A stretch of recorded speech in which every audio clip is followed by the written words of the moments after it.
Mata ke langit telah dengan jelas menyiarkan seluruh pertempuran. Lan Xingyao telah tampil cukup baik dan menunjukkan kekuatannya, tetapi seorang bangsawan berdarah biru yang dikalahkan oleh murid tak bernama dari Sekte kelas 2 adalah pil yang sulit untuk ditelan. Baru saja kalah, dia gemetar karena rasa sakit karena kehilangan lengannya. Murid Istana Azure Soul itu luar biasa. Lan Xingyao benar-benar hancur. Beberapa murid Sekte kelas 2 akan mampu membuat seseorang dengan status itu menderita. Luar biasa. Dia tidak hanya kehilangan prasasti Minorski, dia juga kehilangan muka. Ratusan ribu murid Blue Blood Star Ocean mungkin mengejar Istana Azure Soul sebagai imbalan. Obrolan dan tatapan dari kerumunan benar-benar menghancurkan harga diri Lan Xingyao. Kamu dipanggil Li Tianming, katanya, menatap Skyward Stele dan menatap tajam ke arah Tianming. Betul sekali. Tianming mengenakan cincin spasial yang baru saja dia ambil, menemukan banyak harta berharga di dalamnya. Karena tujuan utamanya adalah untuk mendapatkan kaili teratas dari sekte lain, dia senang bahwa Lan Xingyao telah membawa beberapa orang bersamanya. Ada sepotong cailumite ilahi di ring dengan rentang 10 meter, di dalamnya tersimpan lebih dari 30.000 kaili dari senior yang mati dengan kualitas yang sangat tinggi. Mereka semua milik rasi bintang dan di atasnya. Fakta bahwa Lan Xingyao dapat membawa begitu banyak benda pada dirinya menunjukkan betapa tingginya statusnya. Kamu sebaiknya mengingat ini. Kamu tidak hanya mengambil prasasti Minorskiku, kamu bahkan mempermalukanku seperti ini. Blue Blood Star Ocean akan membayar sektemu kembali puluhan kali untuk apa yang telah kamu lakukan. Sekte kelas 2 seperti milikmu tidak punya hak untuk menantang kami, mengerti? Darah biru Lan Xingyao terus mengalir dari sudut mulutnya, membuatnya tampak lebih mengerikan. Hehe, bukankah sektemu berada di peringkat terakhir di antara sekte kelas 1? Kamu hanya tinggal satu kecelakaan lagi untuk bertemu dengan peringkat kedua, namun kamu tampaknya berpikir bahwa kamu adalah orang yang hebat. Tianming sangat senang. Dia tidak hanya menyimpan prasasti, tetapi dia juga mendapatkan harta Lan Xingyao. Adapun ancamannya, Tianming tidak terlalu memikirkannya lagi pula, mereka tidak bisa menggunakan batu transmisi di dalam alam Voidski. Tidak mungkin beberapa murid Blue Blood Star Ocean yang ada di sini bisa memberitahu puluhan ribu orang lain untuk menargetkan Istana Azure Soul. Haha, betapa bodohnya kamu. Lan Xingyao masih berhasil tertawa meskipun situasinya dengan pengetahuan bahwa tempat ke-10 dari peringkat Sekte Segudang dan Sekte kelas 2 peringkat pertama bukan hanya perbedaan dari satu tempat. Faktanya, itu dimungkinkan oleh penaklukan seluruh benua dan elitnya yang tak terhitung jumlahnya. Aku, bodoh. Tianming memiringkan kepalanya dan menatap mata Lan Xingyao. Kamu masih tinggal di sini daripada melarikan diri. Sepertinya kamu tidak memperhatikan betapa seriusnya hal itu. Tianming awalnya berencana untuk pergi, namun orang itu masih tetap mengancamnya. Jelas sekali bahwa meninggalkannya di alam Voidski akan membawa banyak masalah bagi dirinya sendiri dan Istana Azure Soul. Sepertinya sudah waktunya bagimu untuk keluar. Tianming hendak meletakkan pedangnya, tapi dia tiba-tiba menyerang. Lan Xingyao masih memegangi lengannya yang terputus, tetapi benar-benar terpana saat Tianming meninjunya. Dia menggunakan Meteor Creep Dragon, salah satu dari 10 gerakan yang dia temukan berguna setelah menantang lebih dari 23 berhala kuno. Ini adalah seni tinju ilahi alam ketiga. Tinjunya melesat seperti meteor dengan tanda naga, menghantam kepala Lan Xingyao. Kamu tidak tahu apa yang baik untukmu. Lan Xingyao meraung saat dia buru-buru mundur. Dia benar-benar tidak berdaya melawan serangan lebih lanjut, terutama dengan Tianming menggunakan lengan kirinya yang hitam. Tinju itu menabrak hidung Lan Xingyao, segera menghancurkannya dengan kekuatan gunung dan bahkan menundukkan wajahnya. Jeritan mengerikan Lan Xingyao terdengar seperti tangisan menyedihkan dari mulutnya yang cacat. Jika bukan karena formasi bintang kekaisaran, kamu pasti sudah mati. Sekarang bodoh amat. Saat Tianming mengatakan itu, formasi bintang kekaisaran Lan Xingyao diaktifkan untuk membelanya, lalu memudar. Sekarang dia tidak bisa lagi mengatasi badai yang menyala-nyala dan terlempar keluar dari alam Voidski, sepenuhnya dihilangkan. Meskipun dia adalah seseorang yang bisa berada di peringkat 1000 teratas, dia tersingkir bahkan sebelum namanya terdaftar. Li Tianming, Istana Azure Soul. Kalian semua akan mati. Lan Xingyao menangis saat dia terbang semakin jauh. Dia terdengar seperti paru-parunya akan meledak. Aku sudah memberimu kesempatan untuk pergi, tetapi kamu memilih untuk tinggal di sana dan mengambilnya. Kamu pantas mendapatkannya. Akhirnya, itu ditangani. Lan Xingyao bisa saja memiliki peluang, jika dia segera mundur setelah kalah, tapi dia bertahan dengan kebanggaannya sebagai sekte kelas 1. Tianming tidak berhenti setelah mengalahkan Lan Xingyao. Bekerja dengan Ling Feng, dia melenyapkan murid Blue Blood Star Ocean lainnya di sana. Dengan begitu, Tidak ada murid Blue Blood Star Ocean lain yang akan secara aktif mencari anggota Istana Azure Soul di dalam alam Voidski. Ribuan saksi lainnya menyaksikan ketika mereka berdua mengirim murid Blue Blood Star Ocean terbang keluar dari alam Voidski. Mereka di antara mereka yang bernafsu pada prasasti Minorski telah sepenuhnya menyerah pada gagasan untuk mencoba mengambilnya. Terserah. Jika kita bahkan tidak berani menyinggung Blue Blood Star Ocean, sebaiknya kita juga tidak main-main dengan mereka, terutama ketika Yuzikian ada di sana. Ketiganya benar-benar galak, bahkan mereka berani menghajar murid sekte kelas 1. Belum lagi, mereka bahkan merampoknya. Sepertinya Li Tianming akan menjadi terkenal di luar berkat mata yang memandang ke langit. Saat mereka berbicara, mereka memberi jalan bagi Tianming dan yang lainnya. Teman, tidak peduli apa, kamu berhasil memberi pelajaran kepada para pengguna totem itu dan menunjukkan kepada mereka apa yang terbuat dari Beastmaster. Kamu harus menghormatiku. Beberapa pria kekar melambai padanya dengan ramah. Terima kasih semuanya. Tianming menyapu pandangannya melalui kerumunan dan tidak melihat Yuzikian. Dia mungkin telah ditebus selama pertarungan. Orang itu. Dengan orang-orang yang berhamburan, Tianming berencana untuk pergi juga. Dia menoleh ke Skyward Stele dan melihat bahwa poinnya telah meningkat menjadi 3004. Ada 4 lagi dari sebelumnya. Apa artinya itu? Mungkinkah itu ada hubungannya dengan berapa banyak formasi bintang kekaisaran yang kita aktifkan dengan mengalahkan musuh kita? Ling Feng bertanya. Selain Lan Xingyao, saya mengurus 2 di antara 5 yang tersisa. Seharusnya 3, bukan 4, kata Tianming. Tidak, itu benar. Kamu lupa tentang Yun Fei Yang. Jumlahnya bertambah 1 setelah namamu pertama kali muncul. Mereka memperbaiki skor tanpa kita sadari. Begitu. Dengan kata lain, peringkat memperhitungkan jumlah musuh yang dikalahkan. Mungkin faktor lain seperti memperoleh prasasti Minorski juga memberi kita poin, dan aku mendapat 3000 darinya. Kedengarannya benar. Juga harus ada jumlah poin minimum yang dibutuhkan untuk lolos. Sejauh ini, tidak seorang pun kecuali kamu yang telah melewati ambang batas. Mengerti? Kata Tianming, melihat ke Skyward Stele. Pada saat itu, ada sedikit keributan di antara mereka yang berhamburan. Nama lain telah muncul di Skyward Stele, dan terbaca tempat kedua, Lan Feilin, Blue Blood Star Ocean, 1001. Itu berarti ambang batas untuk diberi peringkat setidaknya 1000 poin. Penampilannya juga menegaskan bahwa mengalahkan musuh juga membantu seseorang mendapatkan poin, karena poin Lan Feilin terus meningkat setiap beberapa saat. Segera, dia naik ke 1008 poin. Poinnya perlahan bertambah, tidak seperti Tianming yang telah memenangkan 3000 poin sekaligus. Lan Feilin mungkin telah mengalahkan 1008 musuh. Jadi itu berarti dia menyingkirkan lebih dari 1000 orang dari alam Voidski. Bahkan saat Tianming berbicara, poinnya meningkat 3. Dia tidak diragukan lagi terlibat dalam perkelahian besar. Ini sebenarnya dia. Aku mengerti sekarang. Seseorang harus mendapatkan 1000 poin untuk mendapatkan peringkat. Jadi mengalahkan musuh adalah salah satu cara untuk mendapatkan poin. Li Tianming juga mendapat 3000 poin dengan mendapatkan prasasti Minorski, setara dengan mengalahkan 3000 musuh. Pasti ada cara lain untuk mendapatkan poin juga. Ini kompetisi dengan variasi, oke. Sepertinya pertarungan dan pemahaman adalah salah satu dari banyak hal yang diuji. Para peserta akhirnya mulai memahami beberapa aturan lomba. Padahal, sebagian besar orang lain di alam Voidski tidak tahu tentang prasasti Minorski. Satu-satunya hal yang mereka tahu pasti adalah bahwa mengalahkan orang lain adalah poin yang berharga. Tiba-tiba, Battle Royale dimulai di Voidski Realm. Mengalahkan 1000 akan memungkinkan 1 peringkat, dan mengalahkan 10.000 akan menyebabkan mereka meroket di peringkat. Mungkin mereka yang bisa mengalahkan 1 juta akan menempati peringkat 10 besar. 1000 poin pertama yang diperlukan untuk diberi peringkat mungkin merupakan ambang batas yang ditetapkan untuk memberikan waktu kepada para peserta untuk menyesuaikan diri dengan aturan pertandingan. Mereka memulai tanpa tujuan tertentu sampai seseorang mengalahkan 1000 orang terlebih dahulu. Secara historis, Voidski Realm memiliki banyak cobaan yang memberi peringkat orang berdasarkan jumlah musuh yang dikalahkan. Meskipun sering ada variasi dalam hal spesifik, pertempuran selalu terlibat dalam beberapa cara, sehingga memastikan bahwa hanya yang terkuat yang akan bangkit. Tianming merasa bahwa mungkin ada lebih banyak item seperti prasasti Minorski yang juga dapat membantu dengan poin, yang akan membantu mengimbangi pentingnya mengalahkan musuh di peringkat untuk memprioritaskan kualitas lainnya.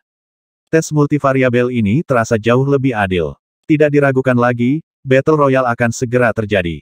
Ada 1 miliar orang dengan mudah di sini. Sementara mereka awalnya tidak berani membuat gerakan gegabah karena mereka tidak yakin dengan aturan, mereka tidak lagi peduli tentang itu sekarang untuk kemuliaan sekte mereka. Sesh, Vixen itu benar-benar kasar, kata Yu Ziqian setelah dia muncul kembali. Rubah betina. Tianming melihat peringkat Lan Feilin lagi. Itu hampir terdengar seperti Feiling. Jangan bilang dia kakak perempuan Lan Xingyao. Tentu saja, sekarang kamu telah mengacaukan adik laki-lakinya, kamu telah menyinggung perasaannya. Itu akan menjadi lebih intens jika kamu bertemu dengannya, kata Yu Ziqian dengan sedikit schadenfreude. Dia sudah mengalahkan 1000 orang sendirian. Dia pasti sangat menakutkan, kata Tianming. Yah, dia kejam, aku akan memberinya itu. Bagaimanapun, dia benar-benar dewi. Meskipun aku belum pernah melihatnya secara langsung, aku sudah lama memandangi potretnya. Dia benar-benar malaikat. Tidak peduli kecantikannya, dia akan meratakan wajahmu dengan pukulan, kata Tianming. Sesh, kamu selalu belak-belakan. Kamu mencoba menghalangiku karena kamu menginginkannya untuk dirimu sendiri, bukan?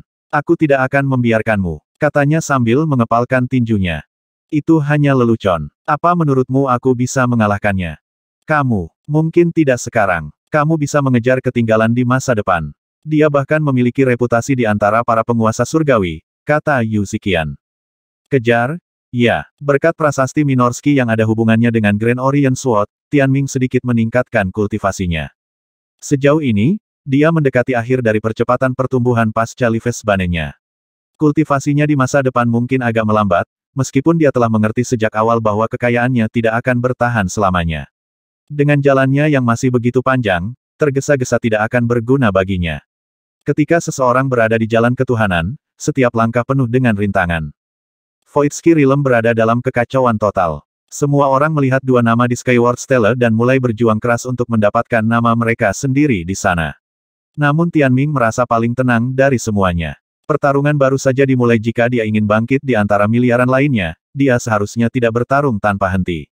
Sebaliknya, ia harus membuka jalan ke depan dalam kultivasinya. Dia mulai merasakan hambatan setelah pertumbuhan kehendak ilahinya baru-baru ini. Di tengah badai yang berapi-api, Tianming berbicara dengan Ying Huo dan yang lainnya sambil berjalan. Apakah kamu merasa bahwa kultivasimu akan menjadi lebih sulit mulai sekarang? Tanya Ying Huo. Itu benar, itu tidak akan secepat bagian awal dari tahap Ascension, kata Tianming. Ayo, kamu memilih jalan Lives Bane Will dan Imperial Will. Awalnya sulit. Jika bukan karena decabanemu, kamu akan 20% lebih lambat dengan hanya mengandalkan kami, lebih sedikit Bane Ring darimu, tetapi keinginan yang mereka pilih untuk kultivasi lebih mudah. Belum lagi, beberapa bahkan beralih ke wasiat baru begitu mereka maju ke tahap berikutnya, tidak seperti kamu yang terus bertahan di jalan yang sama, kata Ying Huo, sayap di pinggulnya. Aku ingin bisa langsung tumbuh cukup kuat untuk mendominasi Orderia. Ayolah, itu mudah. Tidur saja denganku. Itu mungkin dalam mimpimu, kata Meo Meo. Kata-kata Ying Huo terdengar benar. Satu-satunya alasan Tianming tidak terjebak di tahap Ascension terlalu lama seperti kebanyakan jenius di Orderia adalah berkat Ionic Grand Band dan Tri-Soul Prime miliknya. Sementara orang lain membutuhkan waktu hampir 1 dekade untuk naik melalui tahap Ascension, dia telah berhasil dalam 3 hingga 4 bulan.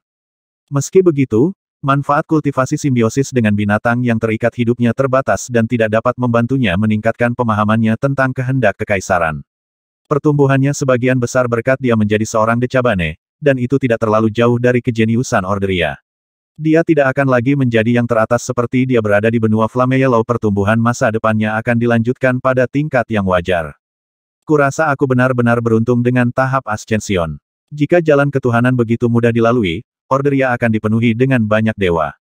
Feng dan Xiao Xiao sama-sama mengandalkan konsumsi sesuatu untuk meningkatkan kehendak suci mereka. Namun, kamu yang paling stabil. Feng baik-baik saja, tetapi Xiao Xiao sangat tidak stabil. Dia membuat kemajuan pesat berkat Archeon Fin, tetapi kekuatannya tidak diragukan lagi, terlemah dari kalian bertiga. Oh, Anda terdengar seperti ahli dalam hal ini. Apa yang kamu harapkan? Aku ayam yang terpelajar. Diam. Di samping lelucon, percikan menyala di Tianming. Sebenarnya, saya tahu jalan lain yang akan membantu saya bangkit dengan cepat. Dia ingin menjadi kuat untuk melindungi keluarga dan teman-temannya. Dia telah berjanji untuk membiarkan King Yu menjalani kehidupan yang damai dan dia ingin menyelamatkan orang tuanya dari para pengejar sehingga mereka bisa hidup bebas. Jika bukan karena keinginannya, dia akan lebih dari senang untuk hidup di benua sebagai kaisar manusia daripada terus mendorong batas-batasnya seperti ini. Jalan apa? Ying Huo dan yang lainnya semua penasaran. Taklukkan tempat ini dan jadilah kaisarnya. Dengan begitu aku akan bisa menggunakan benang Mahatau untuk membuat orang-orang Orderia menyembahku dan bertarung denganku. Itu adalah tujuan utama Tianming. Kembali di benua Flame Yellow, benang Mahatau telah membantunya menerobos 2 kali dalam 1 hari, sesuatu yang akan luar biasa bahkan di Orderia. Jika saya bisa mencapai itu, saya bertanya-tanya apakah orang tua saya akan dapat berhenti berlari untuk hidup mereka. Apakah saya cukup kuat untuk melindungi mereka? Dia akan selalu didorong oleh ambisi ini. Jika orang tuanya meninggal, dia tidak akan pernah bisa menjalaninya. Saudara muda Li, pertempuran di luar semakin intens. Sudah waktunya untuk mendapatkan poin. Apakah Anda yakin ingin bersembunyi seperti ini? Yu Ziqian bertanya. Itu tidak bersembunyi, saya mencari jalan menuju kemenangan, kata Tianming dengan tenang. Lebih membanggakan, kenapa tidak? Lan Feilin akan menyusulmu di hari lain. Ini baru sehari, tapi ada 2.000 orang lagi di peringkat. Segera, akan ada orang-orang yang telah mengalahkan 10.000 orang lainnya. Anda akan didorong ke peringkat ke-100 dan seterusnya. Jika kamu sangat cemas tentang hal itu, mengapa kamu tidak pergi ke sana sendiri? Lupakan. Haha, dia tertawa canggung. Sejak Lan Feilin masuk ke peringkat, peserta lain menemukan tujuan. Para peserta itu adalah salah satu murid terkuat dari Myriad Solar Sekte, meskipun banyak dari mereka adalah samsaran. Jadi tidak akan sulit bagi seorang konstelier untuk mengalahkan lebih dari 1.000 samsaran. Tak perlu dikatakan, skor Tianming akan segera dilampaui, meskipun dia tidak terlalu khawatir tentang itu. Sebagai permulaan, dia merasa bahwa jumlah musuh yang dikalahkan tidak akan terlalu penting dalam bobot keseluruhan. Belum lagi, dia percaya tingkat kekuatannya saat ini tidak sesuai dengan ambisinya. Prasasti Minorski bukanlah sesuatu yang bisa dia temukan hanya karena dia menginginkannya. Karena dia berkeliaran sebentar dan tidak mendapatkan banyak, dia memutuskan untuk tenang dan berlatih. Badai api masih mengamuk di langit. Sekarang, lebih dari 5.000 nama ada di prasasti. Tianming benar-benar tidak bersuara dan telah dikalahkan oleh banyak orang lainnya. 10 besar semuanya memiliki puluhan ribu poin dan pertempuran semakin intens. Sepanjang waktu, tidak satu pun dari mereka mendapat 3.000 poin sekaligus. Sebaliknya, mereka mengumpulkan poin mereka satu per satu, yang menunjukkan bahwa belum ada yang menemukan cara lain untuk mendapatkan poin. Tianming berdiri di samping sungai lava. Di sebelahnya ada seorang gadis berjubah hitam, duduk bermeditasi. Pembuluh darah Archeonfin telah memenuhi seluruh tubuhnya, membuat wajahnya terlihat agak berbahaya dan jahat. Dia benar-benar berbeda dari gadis cantik di Ignispolis, meskipun hal yang sama dapat dikatakan tentang Tianming. Saat itu, dia dulunya adalah anak laki-laki di sebelah, tetapi sekarang dia tampak agung. Bagaimana itu? Tianming bertanya, melihatnya menyerap sumber nova selama beberapa hari terakhir. Aku di tingkat ke-8 sekarang. Sedikit warna merah melintas di mata Xiao Xiao. Getarannya mirip dengan Ling Feng, membuat mereka terlihat sedikit seperti saudara kandung. Namun, ada perbedaan besar. Aura iblis Ling Feng berasal dari jiwanya, sedangkan auranya berasal dari garis keturunannya yang dingin dan biadab yang dipelihara oleh Kaeli. Dia telah memperoleh kehidupan baru dan kulit yang penuh vitalitas. Seperti Tianming, Xiao Xiao mewarisi garis keturunan yang hebat. Dia memiliki aura yang menyerupai binatang raksasa. Ya ampun, betapa irinya aku padamu. Yang harus kau lakukan hanyalah makan, kata Tianming. Ini tidak sama. Level aku tumbuh dengan cepat, tetapi kehendak ilahi aku terasa sedikit lemah. Aku merasa aku belum cukup mengontrol kekuatan astral tingkat 8, jadi aku perlu waktu untuk menstabilkan, kata Xiao Xiao lembut. Bagaimanapun juga, ini adalah bakat yang dirindukan kebanyakan orang, tetapi tidak akan bisa didapatkan. Aku harus berterima kasih untuk banyak hal. Tianming telah memberinya mana universal, artefak, dan bahkan seni pertempuran. Dia bahkan menyerahkan 20.000 dari 30.000 Kaeli yang dia dapatkan tanpa pertanyaan. Terima kasih kembali. Dia duduk di sampingnya dan menatapnya dari dekat. Mengira bahwa penampilannya sedikit intens, dia bertanya, apa yang harus dilihat? Aku hanya itik jelek. Kamu bukan itik jelek. Lalu aku ini apa? Bebek dewasa yang jelek. Xiao Xiao terdiam. Tenang, aku bercanda. Aku tahu, katanya sambil mengangguk. Suasananya sedikit canggung. Kunci ruang hidup kamu, tiba-tiba dia berkata. Aku selalu menguncinya. Aku tidak ingin membiarkannya melihat apa yang ada di luar. Dia meletakkan kedua tangan di pahanya saat dia melihat lava di depannya. Katakan saja apa yang ingin kamu katakan. Apakah kamu membencinya? Apakah kamu? Ya. Itu tidak benar-benar diserahkan kepada aku, itu hanya takut kutukan mawar darah. Saat ikatannya longgar, itu akan kembali ke dirinya yang biasa. Aku tidak hanya berbicara tentang itu. Itu menggantikan binatang buas asli kamu dan membunuh mereka, kan?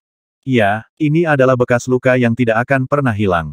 Bahkan jika aku mulai berpikir bahwa Wu Yu tidak seburuk itu, aku masih akan merasa sedih tentang orang lain yang sudah tidak ada lagi di sini, katanya, merasa sedikit tertekan. Tianming dapat memahami kerugian yang tidak dapat didamaikan ini. Jika Ying Huo dan yang lainnya adalah orang yang membunuh Midas, dia juga akan menderita karenanya. Ya, aku bisa mengerti itu. Kamu pikir itu menggelikan, bukan? Di satu sisi, berkat garis keturunan Archeon-Fin, hidupku berubah menjadi berbeda. Aku seharusnya menjadi orang yang tidak penting di benua Flame Yellow, tetapi sekarang aku menemukan diri aku di bawah sinar matahari dengan para jenius puncak dari bentuk kehidupan yang lebih tinggi. Aku bahkan dapat menemani seorang legenda seperti kamu. Aku merasa gembira hanya dengan memikirkan bagaimana aku hidup telah berubah. Di sisi lain, aku tidak bisa memaafkannya atas mimpi buruk yang diberikannya kepada aku. Dia telah membawa beban ini bersamanya sepanjang waktu. Selain Tianming, tidak ada orang lain yang bisa dia ajak bicara tentang ini. Dia tahu segalanya tentang dia sekarang. Apakah itu yang membuatmu bermasalah selama ini? Tianming bertanya dengan lembut. Seharusnya, itu sebabnya aku terkadang merasa sangat bingung dan tidak tahu apa yang sebenarnya harus aku lakukan. Apa yang harus aku lakukan? Arti kehidupan yang sebenarnya. Aku juga tidak ingin menjadi cukup arogan untuk berasumsi bahwa datang jauh-jauh ke sini dari benua Flame Yellow tidak ada artinya. Menjadi salah satu makhluk hidup yang lebih tinggi pasti ada artinya, kan? Jika kamu bingung, lakukan saja apa yang aku katakan, kata Tianming sambil menatap matanya. Apa yang harus aku lakukan? Kita harus tegas. Meski agak kasar, kita tidak akan pernah bisa menahan diri terlalu lama saat membuat keputusan. Ini pertanyaan aku untuk kamu. Archeon-Fin telah memilih kamu dan membunuh binatang buas kamu sehingga bisa bangkit kembali ke puncaknya, bukan? Iya, dialah yang memilihmu, dan dialah yang melakukan semua tindakan keji itu. Tidak hanya itu, dia juga memaksa kamu untuk melakukan banyak hal yang tidak ingin kamu lakukan di benua Flame Yellow. Itu sebabnya hubungan kamu tidak akan pernah membaik. Kamu mengatakan bahwa jika bukan karena kendala, itu akan mencoba mengendalikan dan memperbudak kamu lagi, kan? Iya, karena Archeon-Fin telah menentukan pilihannya, ia harus menanggung konsekuensinya. Kutukan mawar darah hanyalah tali pengikat. Sekarang, kamu sudah berhasil mendapatkan keunggulan dalam perjuangan yang tidak kamu pilih. Itu sebabnya kamu harus menerima kekuatan yang ditawarkan garis keturunannya juga. Kamu pantas mendapatkannya setelah keluar sebagai yang teratas. Ini hukumannya. Ia memilih untuk memainkan permainan dengan aturannya sendiri dan kalah. Jadi, kamu tidak perlu merasa buruk tentang menggunakan semua yang dapat ditawarkannya. Kamu juga tidak perlu merasa kasihan pada mantan binatang buasmu. Aku yakin mereka akan senang belajar bahwa kamu mengatasi pembunuh mereka dan berhasil mendapatkan kekuatannya untuk diri kamu sendiri, bukan? Dan sekarang setelah kamu memiliki kekuatan ini dan jalan tanpa akhir di depan, kamu mengkhawatirkan masa depan. Jika kamu tidak tahu apa yang adalah benar, lakukan saja apa yang kamu rasa benar. Jangan biarkan kekuatan yang kamu miliki sekarang sia-sia. Kamu mungkin bisa memulai dengan tindakan heroik sederhana, atau bahkan eksplorasi seperti yang kamu katakan sebelumnya. Buatlah makna hidup kamu sendiri. Tianming telah mengambil jalan yang sama untuk berdiri sekali lagi setelah kehilangan binatang buasnya. Satu-satunya perbedaan antara dia dan Xiao Xiao adalah bahwa binatang buasnya saat ini adalah pelakunya yang tidak pernah bisa dia maafkan. Meski begitu, itu seharusnya tidak menghentikannya untuk mengambil keuntungan dari apa yang dia miliki. Archeon-Fin hanya menuai benih yang telah ditaburnya sendiri. Xiao Xiao tidak perlu berusaha keras untuk menganiaya Archeon-Fin, itu sudah terikat oleh kutukan. Sebaliknya, akan jauh lebih baik baginya untuk menggunakan kemampuannya sebaik mungkin untuk masa depan yang lebih baik. Dia menatapnya dengan serius dan berkata, ini adalah binatang buas aku sekarang. Hanya binatang buas yang harus aku jinakkan. Benar, aku tidak boleh menolak bakat dan kekuatan yang ditawarkannya kepada aku karena ini adalah hasil dari pilihannya sendiri. Kamu mengatakan aku harus melakukan apa yang menurut aku benar, kan? Iya, kamu mempelajari ajaran aku dengan baik. Mengerti. Dia tersenyum, meski ada air mata di sudut matanya. Kamu sebaiknya tidak mulai menangis sekarang. Aku hanya memberi kamu beberapa petunjuk sederhana, jadi jangan perlakukan aku seperti terapis kamu atau sesuatu. Aku hanya menganggap kamu sebagai bakat yang mudah dibentuk. Aku akan membentuk kamu menjadi seseorang yang dapat melayani aku dengan baik. Aku melakukannya untuk keuntungan aku sendiri, kamu tahu. Apapun yang kamu katakan. Kamu payah dalam jujur. Pada diri sendiri, ya. Kamu dengar. Baik, aku dengar kamu. Jadi, aku tidak perlu berpikir berlebihan dan melakukan apapun yang aku inginkan. Benar, jadilah lebih berani seperti pria sejati. Jangan terlalu memperumit masalah. Baiklah. Dia menunduk dan menggigit bibirnya, lalu berkata, terima kasih. Jangan terburu-buru untuk berterima kasih padaku dulu. Ada yang lain. Apa itu? Tianming menunjuk dirinya sendiri dan berkata, apakah kamu lupa? Kembali di Ignis Polis, aku membunuh saudaramu. Keluargamu hancur karena aku. Xiao Xiao tercengang. Dia memegangi kepalanya dan merasakannya sakit. Jangan bicara lagi. Jika kamu merasa tidak nyaman tentang itu, jangan ragu untuk meninggalkan aku. Aku tidak menyesali apa yang telah aku lakukan, sangat menyadari bagaimana keadaanku saat itu, bagaimana aku menghabiskan 3 tahun itu. Bukan aku yang memulainya, katanya, menepuk pundaknya. Dia mengatakannya tanpa basa-basi. Xiao Xiao tidak pernah bisa melupakan pemandangan gadis berjubah putih yang mengakhiri hidupnya sendiri di Flammea Science Institute, meskipun dia sangat menginginkannya. Apakah aku membuat kamu merasakan hal yang sama dengan Archeon Fin? Tianming bertanya. Xiao Xiao menundukkan kepalanya selama beberapa waktu. Sama seperti Tianming berpikir dia akan pergi untuk selamanya, dia menatapnya dengan jengkel. Mengapa mengingatkan aku pada sesuatu yang sudah aku lupakan? Lebih baik kita berdua membereskan semuanya untuk selamanya. Baiklah, dengarkan dulu. Dia menghirup napas dalam-dalam.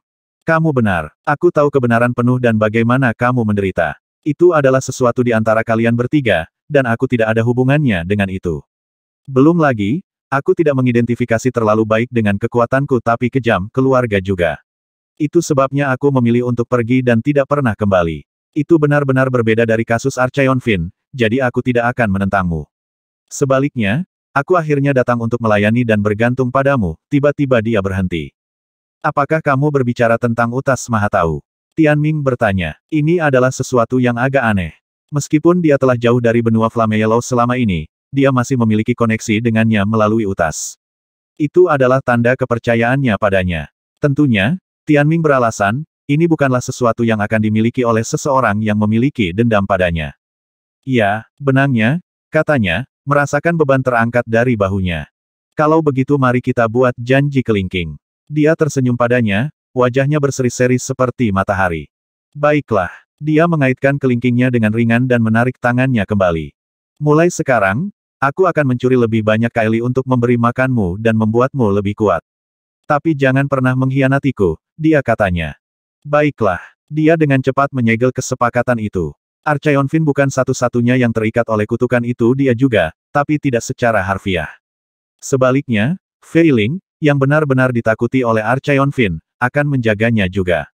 Di alam Wonderski, Tianming dan Ling Feng memasuki Pagoda Violet Glory bersama-sama untuk sebuah tantangan pada saat yang sama. Tianming berhasil memasuki level ketiga seperti sebelumnya. Dia melihat langit tanpa batas dipenuhi dengan bintang yang tak terhitung jumlahnya, masing-masing adalah Caelum dari senior yang sudah meninggal. Tidak seperti Manula yang meninggal dalam keadaan yang tidak terduga, mereka yang berhasil meninggalkan Kaili dianggap memiliki kehidupan yang cukup baik. Lagi pula, hampir semua dari mereka telah meninggal di akhir masa hidup mereka. Mengingat seberapa cepat Tianming memindai melalui Kaili, dia membutuhkan kumpulan besar dari mereka seperti yang ada di pagoda, daripada jumlah sedikit yang dia dapatkan di alam Voidski. Karena Orderia tidak memiliki alam Wonderski, tidak seperti Violet Glory Star, yang terakhir pasti lebih dekat ke inti Astralscape tatanan di mana lebih banyak kekuatan terkonsentrasi. Namun, di dunia mana itu? Dikatakan bahwa Astralscape keteraturan begitu luas sehingga dunia sumber nova yang tersebar tidak dapat melihat satu sama lain, atau jika mereka bertemu, yang lebih kuat akan memicu perang penaklukan. Itulah alasan keberadaan posko. Mengingat bahwa Tianming mengakses manfaat kultivasi dari Violet Glory Star meskipun berada di Orderia, seni pertempuran yang bisa dia gunakan sangat menakjubkan. Saat dia memindai melalui Kaili, dia perlahan membuka jalannya sendiri. Setiap hari, dia akan ditantang oleh seseorang yang sekuat Constellier tingkat 6, mengingat level yang dia miliki. Adapun berapa lama dia bisa bertahan, itu tergantung pada keberuntungan. Lin Feng, itu sebenarnya kamu. Wow, kamu terkenal. Saya mendengar bahwa banyak sekte mencari Anda di dunia nyata. Mereka bahkan menjanjikan Anda sumber daya kultivasi. Apakah Anda mendengar tentang tuan tua terpencil yang muncul untuk meminta Anda menjadi murid mereka? Apakah kamu sudah memilih siapa yang akan berpihak? Banyak orang yang menantangnya mengenalinya. Mengingat bagaimana kamu bisa menantang 18 idola kuno secara langsung, orang-orang mengatakan kemampuan pemahamanmu tidak dapat dipercaya. Mari kita lihat bagaimana kamu bertarung dalam pertarungan nyata. Menang dan kalah adalah urusan umum di Pagoda Violet Glory. Skenario terburuk untuk Tianming adalah dia hanya akan diizinkan kembali ke pagoda 10 hari setelah dia kalah. Rata-rata, dia hanya bisa tinggal selama 2 atau 3 hari, tapi itu masih lebih efektif daripada berkultivasi di pagoda tingkat kedua. Adapun saat dia tidak berada di menara, dia pergi berburu di alam Voidski seperti peserta lainnya. Karena dia hanya harus melenyapkan mereka dengan menghancurkan formasi bintang kekaisaran mereka, itu tidak benar-benar membunuh dan dia tidak merasa bersalah melakukannya. Tetap saja, sepertinya kompetisi ini sangat didasarkan pada keberuntungan. Tingkat pertemuan dengan peserta lain di sini tidak ada hubungannya dengan kekuatan yang sebenarnya. Menggunakan mata penjarahannya, dia lebih mudah menemukan peserta lain. Sekitar 90% dari miliar orang di sini adalah samsaran, jadi Tianming hanya perlu menggunakan Vitastel untuk melawan mereka. Itu adalah langkah yang bisa dia gunakan dengan mudah melawan mereka yang satu tingkat lebih lemah darinya, berkat perbedaan kualitatif dalam jiwa mereka. Siapapun dengan jiwa ilahi pertama dan di bawahnya dengan mudah dikendalikan oleh Tianming. Yang dia butuhkan hanyalah menggunakan Vitastel pada mereka dan membiarkan binatang buasnya melakukan sisanya. Karena itu, dia bisa dengan mudah mengalahkan ribuan samsaran sekaligus. Masalahnya adalah di mana dia menemukan begitu banyak orang berkumpul di tempat yang sama.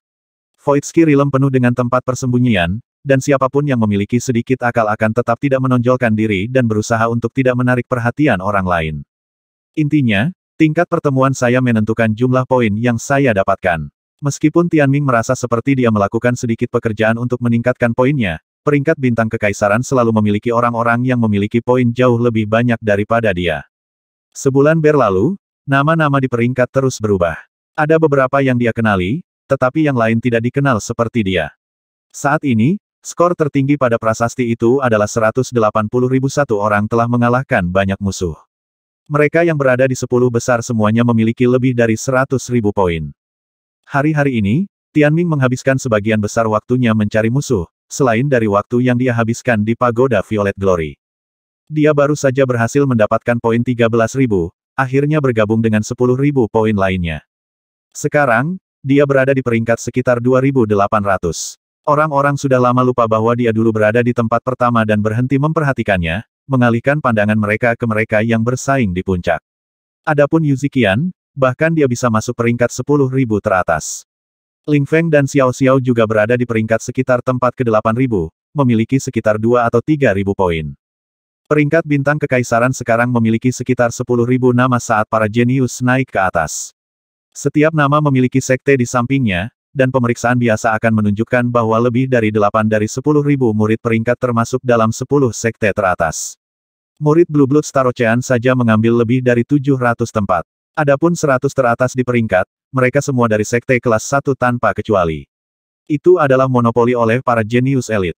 Jenius yang lahir di berbagai benua akan direkrut oleh sekte kelas 1, yang menjanjikan mereka sumber daya yang cukup untuk memindahkan pemuda berbakat dari tempat pedesaan.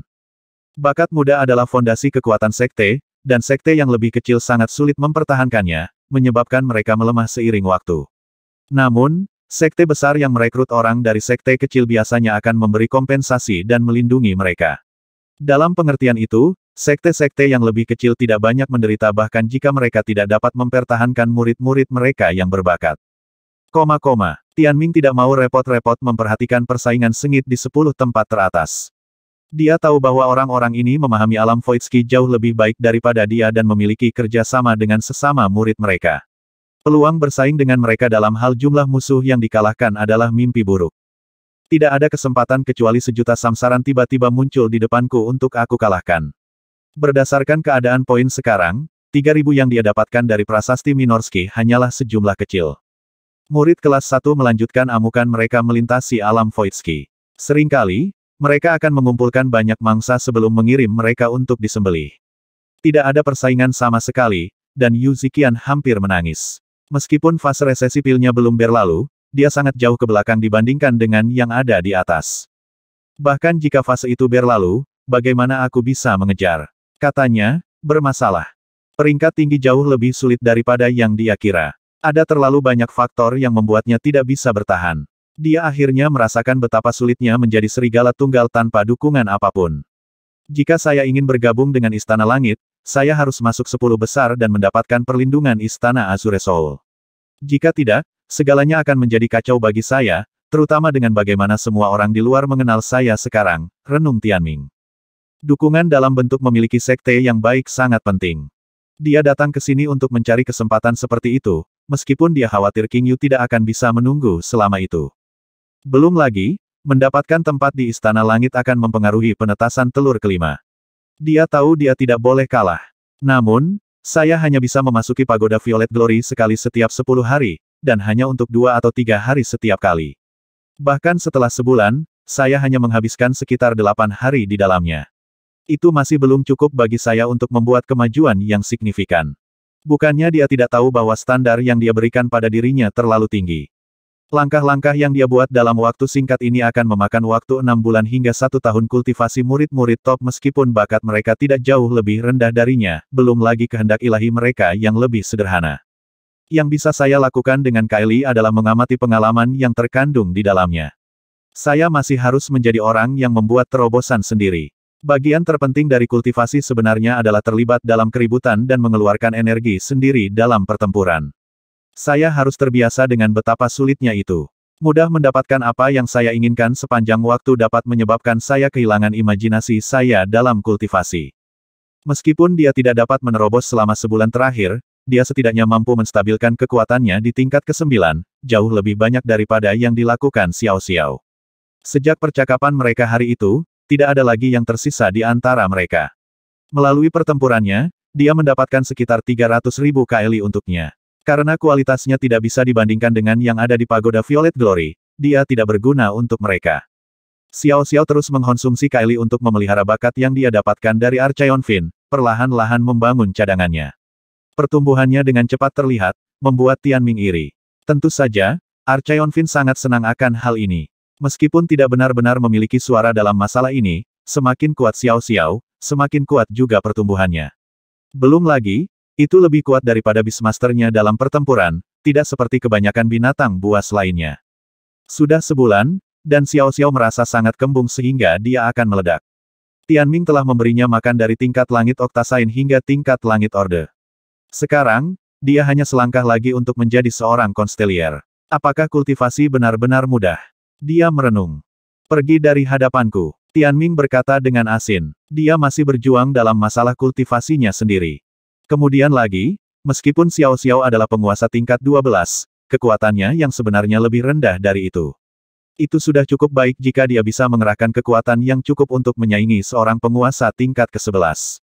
Kehendak ilahinya mirip dengan lemak yang terlalu banyak makan, memiliki massa yang cukup untuk naik kelas berat, meskipun sebagian besar adalah lemak lunak daripada otot yang kencang. Imperial Will Tianming, di sisi lain, adalah pedang yang sangat kaku. Padahal, itu tidak terlalu penting. Yang harus dia lakukan adalah perlahan-lahan memotong lemak dan bersandar. Lebih penting lagi, Archeon Fin dipenuhi dengan kekuatan. Pada tingkat ke-12, kemampuannya bahkan bisa menyaingi binatang-binatang konstelasi tingkat pertama menurut tes Tianming. Ling Feng masih belum selesai mencerna Xenofin yang telah dia konsumsi. Seperti Xiao Xiao, dia juga mengandalkan konsumsi sesuatu untuk kultivasi, tapi itu hanya suplemen untuknya. Saat dia lebih mengandalkan usahanya sendiri, kekuatannya lebih stabil daripada Xiao Xiao. Dalam sebulan terakhir, dia mengandalkan nutrisi dari para Xenofins untuk mencapai level Life Cycle Sky, 2 level lebih tinggi dari Tianming. Adapun bagaimana dia bernasib dalam pertempuran, itu tergantung pada siapa yang dia lawan. Mengingat kekuatannya saat ini dan kemampuan tempur Soul Fin, batasnya melawan Beastmaster adalah konstelier tingkat pertama. Jika dia melawan pengguna totem, totem mereka sama tidak bergunanya dan mereka juga harus menderita rasa sakit terbakar, jadi bahkan rasi bintang tingkat kedua bukanlah lawannya. Secara keseluruhan, jalan Tianming masih yang paling sulit di antara mereka. Dia hanya mengandalkan kultivasinya sendiri. Meskipun kehendak ilahinya tumbuh perlahan, itu tumbuh dengan kuat. Jalan setiap orang berbeda. Aku seharusnya tidak iri dengan bakat unik Feng dan Xiao Xiao, terutama mengingat aku memiliki bakatku sendiri. Mereka tidak akan bisa mengikutiku jika tidak. Dia memiliki pandangan yang cukup santai tentang hal itu. Jika bukan karena pertumbuhannya yang stabil dan cepat, kekuatannya tidak akan melonjak setiap kali dia membuat kemajuan.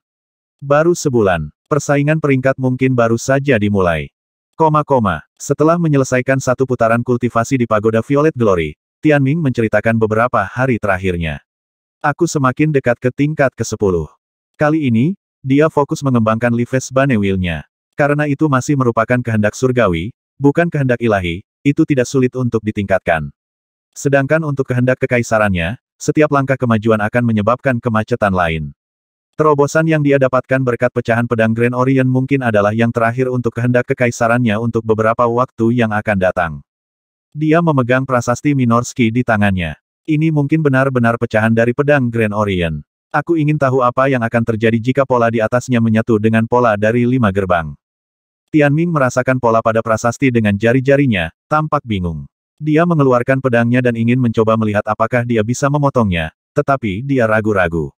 Lupakan saja, prasasti ini berasal dari alam Voidski, jadi mungkin ada kegunaan lain di fase pertempuran berikutnya.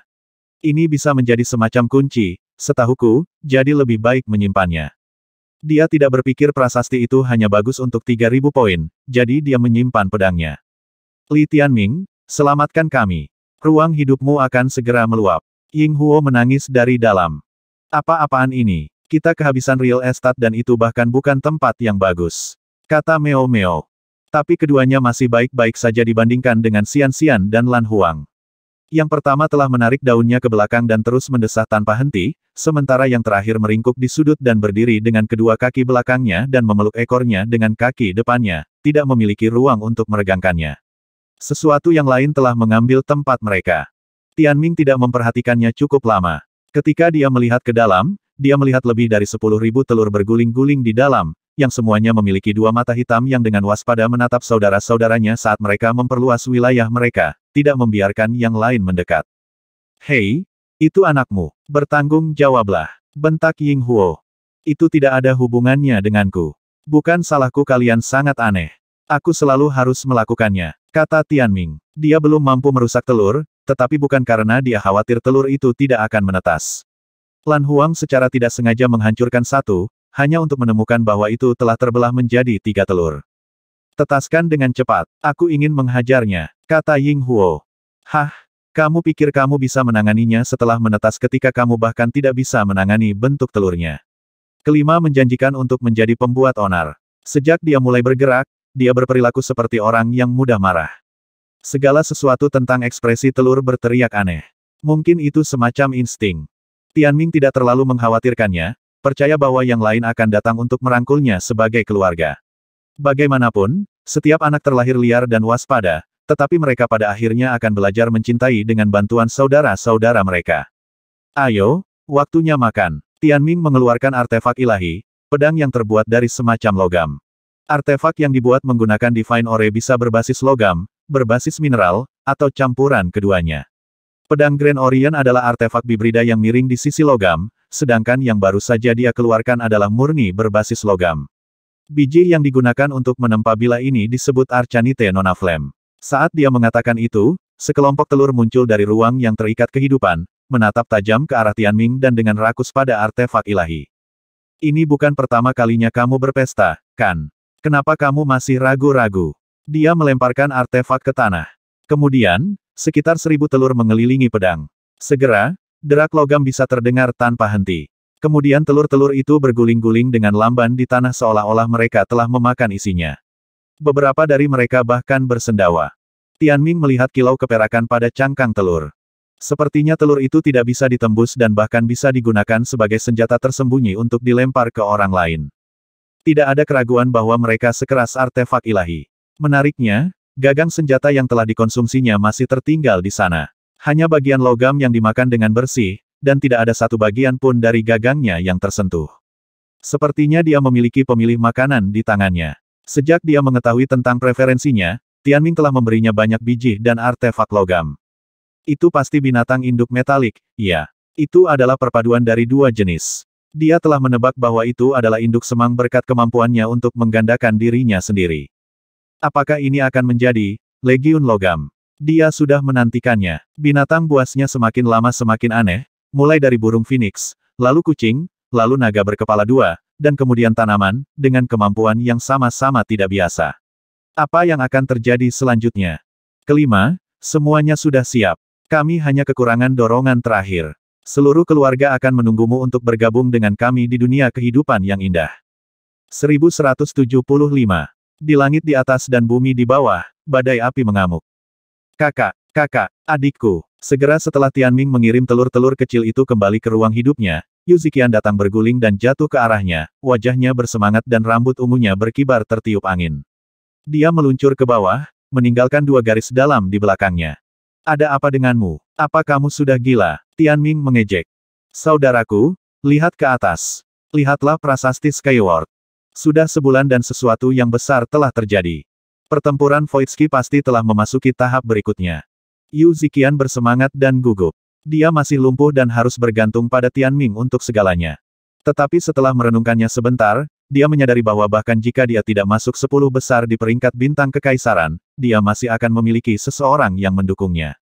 Mungkin posisi Tianming di Istana Azure Soul mungkin melampaui Jiang Qingliu jika dia berhasil meningkatkan peringkat sekte sehingga mereka membayangi Suaka Supraklut. Dia akan baik-baik saja selama Tianming berbicara untuknya. Tianming mendongak dengan heran. Di Skyward Stella, 10.000 nama berkilauan dalam emas tidak ada yang luar biasa.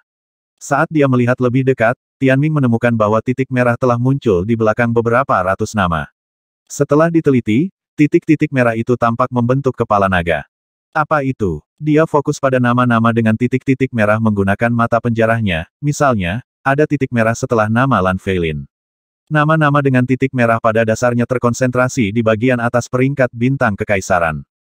Pada saat itu, titik-titik merah berkelebat, bergabung menjadi cahaya merah terang yang menembus badai api dan bersinar di lokasi tertentu. Awan terbelah dan cahaya muncul kembali. Di bawah kecemerlangan lampu merah, sebuah istana bawah tanah yang sangat besar muncul dari bawah saat auman naga yang keras mengguncang langit dan bumi. Gempa dahsyat mencapai kaki Tianming saat retakan besar di tanah meluas ke arahnya. Tianming naik ke udara tepat saat tanah di bawahnya terbelah, memperlihatkan jurang tak berujung. Kolom magma yang tak terhitung jumlahnya muncul dari bawah. Istana bawah tanah sangat besar sehingga tidak mungkin untuk mengukur tingginya. Apa yang diterangi lampu merah hanyalah puncak gunung es. Tianming melihat patung naga besar. Perkasa dan agung, itu adalah gambaran dari kedatangan Kaisar Surgawi. Apa itu? Seru Tianming. 9. Yu Ziqian gemetar, berjuang untuk berbicara. 9 apa? Tenang, sobat. Tianming menamparnya di belakang kepalanya. Saudaraku, itu makam kekaisaran 9 naga. Yu Ziqian berusaha keras untuk mengucapkan kata-kata itu. Tianming tampak aneh. Apakah kamu kaget? Tanya Yu Ziqian. Tidak. Apa itu makam Imperial Nine Dragon? Tianming tenang. Bukankah ini Voidski Skirmish? Lalu apa sebenarnya makam Imperial Nine Dragon? Ini adalah legenda Ordo. Yu Ziqian memandang Tianming dengan aneh. Bagaimana mungkin dia tidak mengetahui hal ini? Kami telah berkultivasi di pegunungan selama 2 dekade terakhir. Tuanku melarang kami bertemu orang lain. Alasan kami pergi adalah untuk melihat apa yang ada di luar sana, jawab Tianming. Kamu aneh? Kata Yu Ziqian tanpa berkata-kata. Hentikan omong kosongnya. Katakan padaku, apa yang istimewa dari istana bawah tanah ini? Tianming bertanya. Baik, Yu Ziqian menarik napas dalam-dalam dan mulai menjelaskan. Selama jutaan tahun, Kaisar Orderia selalu menjadi Ordo Surgawi, kecuali sekali ketika seorang Beastmaster tak terkalahkan dari Myriad Solar Sekte menaklukkan seluruh dunia, mengalahkan elit ras Ordo Surgawi, dan hampir berhasil menyatukan banyak sekte. Pria itu adalah Kaisar Naga 9. Saat itu, statusnya setara dengan Kaisar Matahari saat ini. Dia membiarkan formasi pertahanan para penguasa langit tetap terbuka sepanjang masa pemerintahannya, dan baru setelah kematiannya para penguasa langit berani menutupnya, formasi. Saat Yu Ziqian berbicara, matanya dipenuhi dengan kerinduan. Tidak diragukan lagi, pria itu adalah seorang legenda. Lalu apa? Ayo, desak Tianming. Aku akan membutuhkan waktu lama untuk membuat daftar semua pencapaian besarnya. Bagaimanapun, legenda mengatakan bahwa dia membangun makam kekaisaran Nine Dragon sebelum dia meninggal, meninggalkan segalanya, termasuk rahasia di balik kebangkitannya yang meroket. Namun, tidak ada yang pernah menemukan jejaknya, makam, bahkan bukan keturunannya. Jadi ini adalah situs warisan kaisar dan milik eksklusif Sekte Surya Segudang, bukan Ordo Surgawi, jelas Yu Ziqian. Semuanya sangat aneh. Bagaimana itu bisa muncul di sini? Dan itu jelas merupakan bagian dari pertempuran Voidski. Dengan munculnya makam, bukankah semua elit harus segera bertindak? Tianming bertanya. Saya pikir itu aneh juga. Ini jelas pekerjaan Istana Langit. Sepertinya mereka sudah lama menemukan makam itu tetapi belum mengumumkannya kepada dunia. Mereka mungkin telah mengambil semua barang bagus, mengubahnya menjadi kuburan ke medan pertempuran, dan merancang uji coba di dalamnya. Yu Ziqian berspekulasi. Itu mungkin. Tianming mengangguk. Ngomong-ngomong, harta karun itu hilang, tapi akan ada sisa. Siapa tahu, mungkin memang ada harta karun. Yu Ziqian berkata, matanya berbinar. Lokasi makam diproyeksikan oleh Skyward Stella. Segera, semua orang akan berkumpul, menjadikannya kesempatan sempurna untuk berburu dan membunuh. Tidak ada yang akan melewatkan acara penting seperti itu. Makam Kekaisaran Nine Dragon. Seorang Beastmaster. Apakah dia memiliki 9 binatang buas yang hidup? Tianming bertanya. 9. Kamu gila. 5 adalah batasnya, kata Yu Ziqian. Apakah itu batasnya? Lalu mengapa dia disebut Kaisar Naga 9? Dalam legenda, dia memiliki 5 naga untuk makhluk hidup, tetapi mengolah tangan dan kakinya menjadi naga melalui beberapa metode yang tidak diketahui. 4 anggota badan dan 5 makhluk hidup membuat 9 naga. Aku punya lukisannya. Aku akan menunjukkannya kepada Anda. Yu Ziqian meraih selangkangannya, mengutak-atik untuk beberapa waktu. Apa yang kamu lakukan? Tianming menatapnya dengan aneh. Saya khawatir orang lain mungkin mencuri cincin spasial saya, jadi saya memakainya di peker saya. Dia tersenyum sugestif. Bodoh amat. Begitu Tianming memegang lukisan di tangannya, dia mencium bau apek. Perutnya bergejolak jika bukan karena penasaran, dia akan membanting lukisan itu ke wajah Yu Ziqian. Tunggu. Melirik Yu Ziqian, dia tertawa. Cincin spasial biasanya dikenakan di jari manis, jadi ukuran peker Anda adalah. Bodoh amat. Aku seorang petani. Apa yang kamu tahu? Yu Ziqian tersipu. Xiao Xiao, yang berdiri di samping mereka sepanjang waktu, harus berjuang untuk menahan diri agar tidak tertawa. Siapa yang mengira kalian orang-orang berbakat akan berkumpul di gurun ini? Ling Feng tidak bisa menahan tawa. Diam. Yu Ziqian berharap dia bisa menemukan lubang untuk bersembunyi. Tianming sudah membuka lukisan itu.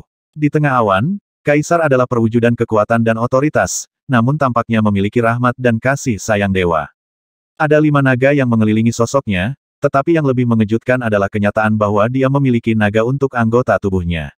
Sulit dipercaya ada orang yang bisa berevolusi menjadi bentuk ini jika Tianming tidak melihatnya dengan matanya sendiri. Namun, dia tidak dikejutkan oleh anggota badan Kaisar, tetapi alisnya. Pada wajah ganas itu ada mata ketiga. Rumah kuno Suanyuan. Cabang naga sejati trioptik. Tianming bingung.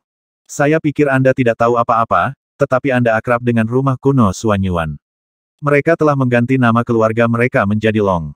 Sekte Naga Suanyuan yang menempati urutan kedua dalam berbagai peringkat sekte didirikan oleh Kaisar Naga 9, kata Yu Ziqian. Tianming tercengang. Melirik lukisan itu, dia bertanya, berapa tahun yang lalu ini? Lebih dari 1,5 juta tahun yang lalu. Maka pria ini tidak ada hubungannya dengan Kaisar Besar Suanyuan dari benua Flameyellow. Tapi sangat mungkin bahwa rumah kuno Suanyuan di benua Flameyellow berasal dari Kaisar Nine Dragon dan Sekte Naga Suanyuan. Mungkin seorang murid biasa meninggalkan keturunan di benua Flameyellow, meninggalkan cabang naga sejati trioptik dan mengubah sejarah benua. Cinta antara dewa dan manusia adalah normal. Tidak semua orang merasa benar sendiri seperti ras bulan ilahi. Namun, itu masih jarang. Kebanyakan roman berakhir dengan wanita yang ditinggalkan dan dilupakan. Bagi keturunan ras superior yang tumbuh di benua Flameyellow, Ascension adalah langit-langit bagi mereka, yang hanya membuktikan seberapa besar pengaruh dunia terhadap perkembangan manusia. Garis keturunan rumah kuno Suanyuan diencerkan sehingga mereka tidak berbakat seperti sebelumnya. Tentu saja, itu tidak signifikan. Lebih penting lagi, Tianming yakin makam itu terkait dengan tahap selanjutnya. Dia harus memasukinya.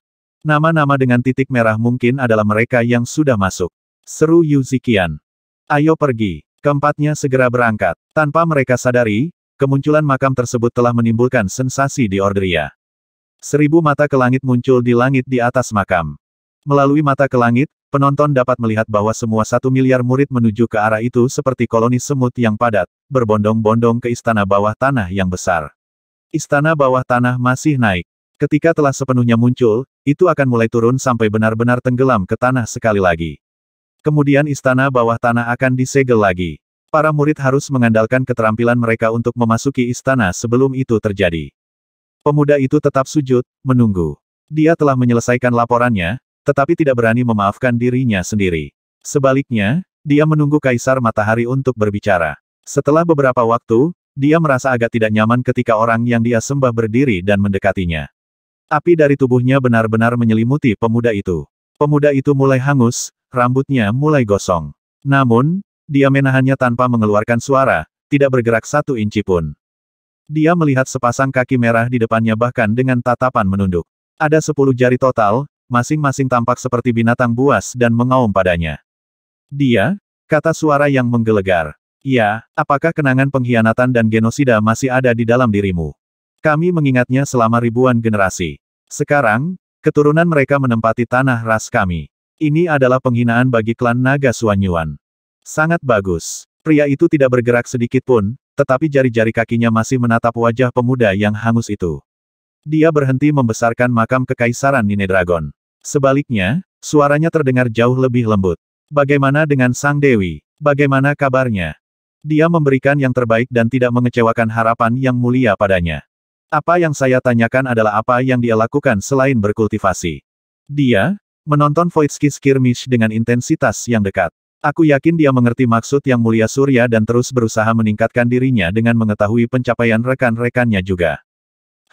Tiba-tiba, sebuah telapak tangan besar menghantam kepala pemuda itu, membuatnya terkejut. Kamu telah melakukannya dengan baik beberapa tahun terakhir ini. Kami telah berjanji kepada orang tuamu untuk membiarkan kamu menjadi menantu kami. Sekarang setelah tanggal pernikahanmu telah diputuskan, beritahu kami apa yang menurutmu pantas sebagai mahar untuk pernikahan, putri kami. Yang Mulia Surya benar-benar memanjakanku dengan mengizinkanku untuk menikahi Dewi. Ini tidak kurang dari beberapa kali kehidupan karma. Aku tidak akan berani membuat permintaan tambahan. Aku bersumpah untuk melindungi Dewi dengan hidupku, kata pemuda itu gugup. Tidak, mahar adalah bagian dari upacara. Kami adalah orang yang beradab, jadi ritualnya harus dipatuhi. Api di aula menyala terang sekali lagi. Meningkatnya crescendo binatang yang mengaum hampir menyebabkan pemuda itu menutup telinganya. Pemuda itu tidak akan melupakan apa yang dikatakan Kaisar Matahari selanjutnya putri kita harus memiliki mahar yang sesuai dengan statusnya. Aku akan memberimu seluruh sekte naga Suanyuan. Brengsek, sialan. Yu Ziqian diseret oleh Tianming. Dia berbalik untuk melihat Skyward Stele dan tidak punya cara lain untuk mengungkapkan perasaannya saat ini. Semakin dekat mereka datang ke makam kekaisaran Nine Dragon, semakin besar dia menyadarinya. Katanya istana matahari ilahi sangat besar di luar imajinasi. Saya tidak berpikir makam kekaisaran Nine Dragon akan sebanding dengannya. Bagaimana mungkin struktur sebesar itu disembunyikan di bawah tanah? Tianming mengabaikannya dan terus mendekati makam itu adalah tempat besar yang penuh dengan suasana sejarah. Setelah terkubur terlalu lama, tanah dan batu berjatuhan dari sisinya. Batu-batu besar selebar ribuan meter runtuh saat mereka jatuh ke tanah. 9 patung naga yang panjangnya kira-kira 100.000 meter mengelilingi bangunan itu, meskipun terlihat agak unik. Beberapa dari mereka memiliki 3 kepala dan 6 lengan, beberapa memiliki kepala dan ekor naga tetapi tubuh makhluk lain, dan ada 4 yang hanya memiliki bagian atas mereka. Struktur raksasa itu sendiri tampak seperti raksasa yang sedang tidur. Itu ditutupi oleh sisik naga yang tak terhitung jumlahnya, masing-masing lebarnya kira-kira 100 meter, dan semuanya berkilauan dari cahaya badai yang menyala. Mereka hampir tampak hidup. Raungan samar bahkan bisa terdengar saat orang-orang mendekat. Tianming dan yang lainnya cukup beruntung, menemukan diri mereka tidak jauh dari salah satu dari 9 pintu masuk makam. Pintu masuk ini tidak lain adalah kepala patung naga. Dari kejauhan, gerombolan orang terlihat memasuki mulut naga seperti semut. Beberapa terlempar ke pintu masuk oleh badai yang menyala, sementara yang lain bercampur dengan yang lain saat mereka masuk. Seperti yang diharapkan, orang-orang yang masuk akan memiliki titik merah di sebelah nama mereka di peringkat.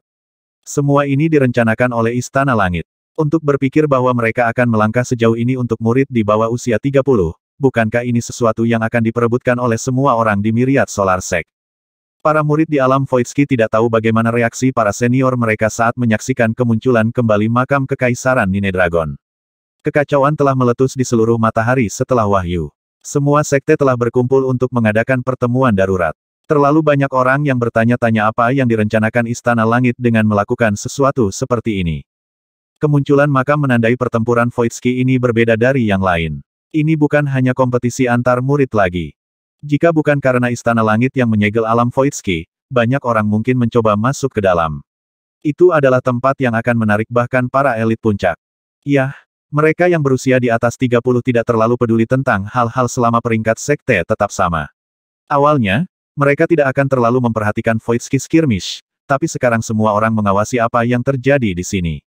Mata ke langit semuanya beralih untuk menampilkan pemandangan makam. Apakah itu berarti siapapun di dalam makam tidak akan terlihat melalui mata langit? Belum tentu. Istana Langit bisa memiliki cara lain untuk menyiarkan apa yang ada di dalamnya. Tianming tepat di depan labirin raksasa, tetapi ada jutaan murid lain di depannya. Tidak ada bagian dari visinya yang tidak dipenuhi orang. Keributan yang disebabkan oleh makam Kekaisaran Nine Dragon sudah cukup untuk menarik hampir semua murid di alam Voidski. Sejauh ini, hanya sekitar 20 juta yang telah dieliminasi, jadi sebagian besar dari mereka masih ada. Tianming harus membuka jalan darah untuk memasukinya. Aku harus masuk apapun yang terjadi. Dengan targetnya diputuskan, dia memutuskan sudah waktunya untuk mengambil tindakan. Makam itu masih naik dari tanah, tetapi tidak ada yang mengatakan kapan masuk ke sana akan dilarang. Jadi, waktu sangat penting. Apakah kamu melihat skor nama-nama di prasasti yang tidak memiliki titik merah di sebelahnya? Poin mereka meningkat dengan cepat, kata Yu Ziqian. Dengan kata lain, ada orang lain di dekat makam yang mulai memusnahkan mangsa yang telah berkumpul di satu tempat atas kemauan mereka sendiri. Namun, mendapatkan poin dan memastikan seseorang masuk ke dalam makam tidak akan mudah.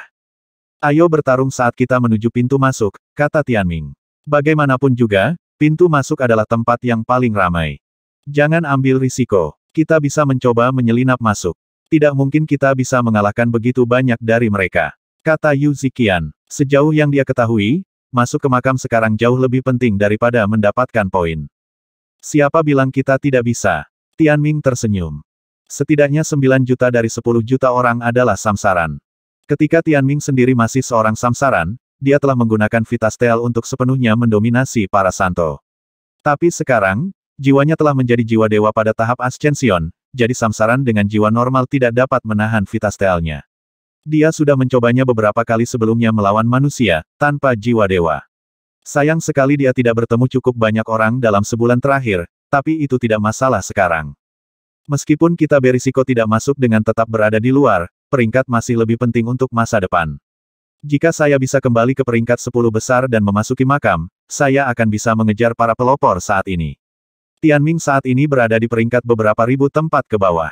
Belum lagi, mata langit tidak akan bisa melihat dengan jelas apa yang akan saya lakukan. Saya kurang lebih bisa merahasiakan Vitastel. Segera, Tianming menyerbu ke kerumunan dan bergerak, dengan Ling Feng dan Xiao Xiao mengapitnya dan memanfaatkan situasi. Adapun Yu Ziqian, dia hanya mengejar mereka, mengutuk sepanjang jalan. Mati. Setidaknya ada 10.000 orang tepat di depannya, yang sebagian besar adalah samsaran. Vitastel. Kekuatan penjarah langit disalurkan dari tangannya yang terulur saat lengan hitamnya menggenggam udara di depannya. Tiba-tiba, 7.000 orang jatuh ke tanah seolah-olah mereka telah kehilangan jiwa mereka, mata mereka terbuka lebar dalam keadaan linglung. Vitae mereka meninggalkan lautan kesadaran mereka menyebabkan mereka kehilangan kendali atas tubuh mereka. Meskipun mereka tidak akan mati karenanya, mereka tidak lagi mampu melawan. Meskipun Tianming tidak bisa menahan mereka dalam keadaan seperti itu untuk waktu yang lama, dia hanya membutuhkan sedikit waktu. Pergi. Seluruh kelompok menyerbu masuk, binatang buas yang hidup dan semuanya. Yang memberikan damage paling besar adalah Ying Huo dengan Skyscock Feather Blast-nya dan Xian Xian dengan Blood Rain Swords-nya. Setiap bulu Ying Huo mengandung kekuatan dari Blazebane, Cosmic Blade, yang berakibat fatal bagi samsaran. Berkat Vitastel, target tidak bisa melawan atau menghindar sama sekali, membuatnya lebih efektif. Kemampuan Meo Meo dan Archeon Fin juga menyapu area yang luas. Jika aku berani menggunakan totem dan pedang takdirku, itu akan lebih cepat. Meskipun, bahkan tanpa mereka, Tianming memusnahkan musuh-musuhnya dengan kecepatan yang sangat efisien berkat Vitastel. Meski begitu, nama-nama tanpa titik merah di sebelahnya masih naik peringkat dengan cepat. Sekarang, tempat pertama yang dulunya memiliki 180.000 poin menjadi 1/4 juta, setelah mengalahkan 70.000 lainnya dalam waktu singkat. Meski begitu, tingkat peningkatannya masih lebih lambat dari Tianming. Setelah menggunakan Vitastel, nama Tianming dengan cepat naik peringkat, dan dia bahkan mengangkat Ling Feng dan Xiao Xiao juga. Lagi pula, dia tidak bisa membunuh semua orang yang ditargetkan oleh Vitastel sendirian, jadi dua lainnya mengurus sisanya. Setelah beberapa saat, bahkan Yu Ziqian tersentak dan mulai memunguti sisa makanan juga, meskipun dia tidak benar-benar tahu apa yang terjadi. Ini gila, apa begitu banyak orang tidak masuk hanya agar mereka bisa mengalahkan banyak orang di sini? Mereka yang masuk lebih awal benar-benar kalah dalam hal ini. Beberapa bahkan tersingkir dari 10 besar. Bukankah lucu jika mereka yang tinggal di luar kehilangan kesempatan untuk masuk? Pasti ada harta karun epik yang ditinggalkan oleh Kaisar Nine Dragon jauh di dalam makam. Beberapa orang mungkin mengatakan bahwa mereka yang bergegas masuk memiliki pandangan ke depan yang baik. Mungkin harta itu akan lebih berharga dalam jangka panjang. Pertempuran hadir di semua 9 pintu masuk makam. Gumpalan asap dan ledakan berisi potongan daging binatang buas yang hidup datang dari mana-mana. Binatang buas tidak dilindungi oleh formasi bintang kekaisaran, jadi mereka bisa dibunuh secara nyata. Pertempuran Voidski bukanlah sesuatu yang pasti akan muncul tanpa cedera. Sementara efisiensi Tianming tinggi, berkat Vitastel, keributan yang disebabkannya tidak terlalu menonjol dalam skema besar. Terlalu banyak orang lain yang membantai seperti dia. Raungan keras dan kemampuan binatang buas yang hidup dapat dilihat dan didengar di seluruh langit saat berbondong-bondong orang saling terlibat dalam bentrokan yang kacau. Makam itu telah mencapai titik tertingginya dan mulai tenggelam kembali, Yu Ziqian mengingatkan. Tidak apa-apa, lanjutkan. Tianming dekat dengan pintu masuk makam, dan yakin bahwa dia bisa masuk sebelum tenggelam kembali ke bawah tanah. Sekarang, itu hanya ujian ketabahan mentalnya. Berkat tabrakan yang hampir terjadi antara bulan dan benua, ketabahan mentalnya lebih terasa daripada kebanyakan orang lain. Tetap saja, ada terlalu banyak samsaran yang mencoba peruntungan mereka di sini. Ada banyak orang yang memikirkan hal yang sama. Bahkan sekarang, ada banyak samsaran yang menyerbu ke arah makam, khawatir mereka akan kehilangan kesempatan seumur hidup. Tak seorang pun yang tidak ingin mengubah nasib mereka akan repot-repot datang ke alam Voidski. Bahkan jika kita benar-benar terkunci, orang-orang di luar tidak akan dapat segera menyebar. Kita akan dapat meningkatkan poin kita menjadi 1 juta dan lebih dan tetap berada di 10 tempat teratas dalam peringkat, Xiao Xiao menduga. Masih lebih baik jika kita masuk. Istana Langit pasti akan memiliki cara lain bagimu untuk menaikkan peringkatmu melalui cobaan di dalam makam. Mungkin bahkan mengalahkan 1 juta orang di luar tidak akan ada bedanya, kata Tianming. Itu masuk akal. Tianming menggunakan Vitastel pada sekitar 8.000 murid lagi. Itu sama sekali tidak melelahkan baginya. Ketika Vitae mereka terkoyak dari lautan kesadaran mereka, Tianming dan 3 lainnya menyerang mereka sampai formasi bintang kekaisaran mereka berakhir dengan kecepatan yang mengejutkan. Sekarang, Tianming naik peringkat pada tingkat tercepat dari semua orang. Di tengah semua kekacauan, bagaimanapun, tidak ada yang benar-benar memperhatikan satu murid Istana Azure Soul yang dulunya peringkat di bawah beberapa ribu naik langsung ke atas seperti itu. Makam itu masih berangsur-angsur turun. Saat ini, sebagian kecil dari pintu masuk itu, mulut naga telah tenggelam di bawah permukaan tanah. Meskipun Yu Ziqian semakin cemas, Tianming masih membantai. Sekarang, ada sekitar 8.000 nama di atas sana dengan titik-titik merah di sebelahnya. Semakin banyak murid dengan putus asa bergegas menuju Tianming dan yang lainnya, bersedia memberikan segalanya untuk memasuki makam. Buat jalan. Jangan halangi kami untuk masuk. Enyahlah. Pertempuran hanya meningkat. Poin Tianming tumbuh pada tingkat yang lebih cepat, tetapi dengan makam yang sudah ditutup, dia berjalan di garis tipis. Kamu kembali ke 10 besar. Yu Ziqian tidak bisa menahan diri untuk tidak berseru ketika dia melihat prasasti itu. Tianming mendongak dan melihat namanya di tempat ke-9 dengan 100.000 poin. Jumlahnya masih terus meningkat. Setidaknya 7 nama lain di atasnya memiliki titik merah, dengan titik naik perlahan. Beberapa bahkan berhenti meningkat. Ini adalah kesempatan sempurna untuk mengejar ketinggalan. Ayo terus berjuang sedikit lebih lama. Ini murni keuntungan, sayang. Tianming terus membantai. Kembali ke 10 besar dari beberapa ribu peringkat di bawah adalah masalah besar. Dia mengira ini akan berada di luar jangkauannya pada satu titik, tetapi kenyataan memohon untuk berbeda. Bahkan Feng dan Xiao Xiao berada di 30 teratas sekarang. Aku harus berusaha lebih keras lagi. Yu Ziqian, tergoda dengan menaikkan pangkatnya, tidak lagi membuang-buang napas. Bahkan jika dia hanya mampu melawan penguasa tingkat 6 sekarang, sebagian besar murid samsaran yang datang menyerang tidak berdaya untuk melawan, berkat Tianming. Dengan demikian, bahkan Yu Ziqian menaikkan pangkatnya. Tianming sendiri menghentikan samsaran yang tak terhitung jumlahnya memasuki makam penutup, pangkatnya masih mengalami kenaikan meteorik. Apakah dia benar-benar berusaha untuk kembali ke posisi teratas? Pada saat itu, Sekte Matahari Segudang, serta orang-orang di dalam dan di luar alam Voidski telah memperhatikan nama yang tidak dikenal namun akrab ini. Istana Azure Soul, Li Tianming. Sepertinya aku pernah melihat nama itu sebelumnya. Namun murid lain dari Sekte kelas 2 telah masuk 10 besar. Bukankah ini nama pertama yang muncul di peringkat bintang kekaisaran? Tapi kemudian jatuh ke ribuan. Bagaimana dia bisa kembali lagi? Dia mungkin seorang konstelier tingkat kedua. Wow, apakah dia bergerak di luar makam kekaisaran? Dia sangat efisien, tetapi yang lebih penting, orang-orang di depannya sudah berada di dalam makam. Di mana mata ke langit? Cepat, fokuskan pada Li Tianming. Mereka mencoba mencarinya melalui mata langit. Tetapi karena kekacauan, satu-satunya hal yang bisa mereka lihat adalah asap dan pertempuran. Tidak mungkin untuk memperbesar orang tertentu. Dia masih bergerak ke atas. 230.000. Dia sekarang berada di urutan kedua. Itu luar biasa. Hanya dalam waktu setengah jam, dia membuat kemajuan yang menyaingi hasil selama sebulan dari orang lain. Siapa yang tahu apa yang akan terjadi? Betapa beruntungnya Istana Azure Soul jika orang ini tetap berada di 10 besar sampai akhir pertempuran Voidski. Mereka bahkan mungkin naik peringkat sekte segudang. Itu benar, Azure Soul Palace dan Supracloud Sanctuary hanya terpisah satu tempat. Akan menarik jika Istana Azure Soul melampaui Suaka Supracloud. Ini bukan masalah 1 atau 2 tahun. Dengan pengalihan alokasi sumber daya, Istana Azure Soul akan menekan Suaka Supracloud. Hanya satu murid yang akan mengubah struktur seluruh benua Azure Cloud. Ayo terus menonton. Di luar pilar api Voidski dan di gerbang Sekte Matahari Segudang, semua orang menyaksikan pemandangan menakjubkan yang membuat mereka tidak bisa berkata-kata. Ya ampun, apakah makam leluhur Istana Azure Soul diberkati? Sekte kelas 2 peringkat 38. Sungguh mengejutkan. Untuk sementara waktu, diskusi tanpa akhir menyapu myriad solar sekte. Apa yang mereka lihat? Dua murid Istana Azure Soul lainnya telah muncul di peringkat bintang kekaisaran. Seorang murid bernama Feng melesat ke tempat ke-9, sedangkan tempat ke-10 diambil oleh seorang wanita bernama Lin Xiaoxiao. Seperti Tianming, keduanya menyalip banyak nama bertitik merah. Ini jelas merupakan pembantaian massal. Tanpa Vitasteal, yang lain tidak semudah itu. Bahkan jika waktunya singkat, pengumpulan 100 juta adalah surga dikirim untuk Tianming. 3 murid sekte kelas 2 masuk 10 besar di peringkat bintang kekaisaran. Dan mereka semua berasal dari sekte yang sama. Apakah ini pernah terjadi sebelumnya? Tidak, meskipun ini bukan peringkat terakhir, hal seperti ini belum pernah terjadi.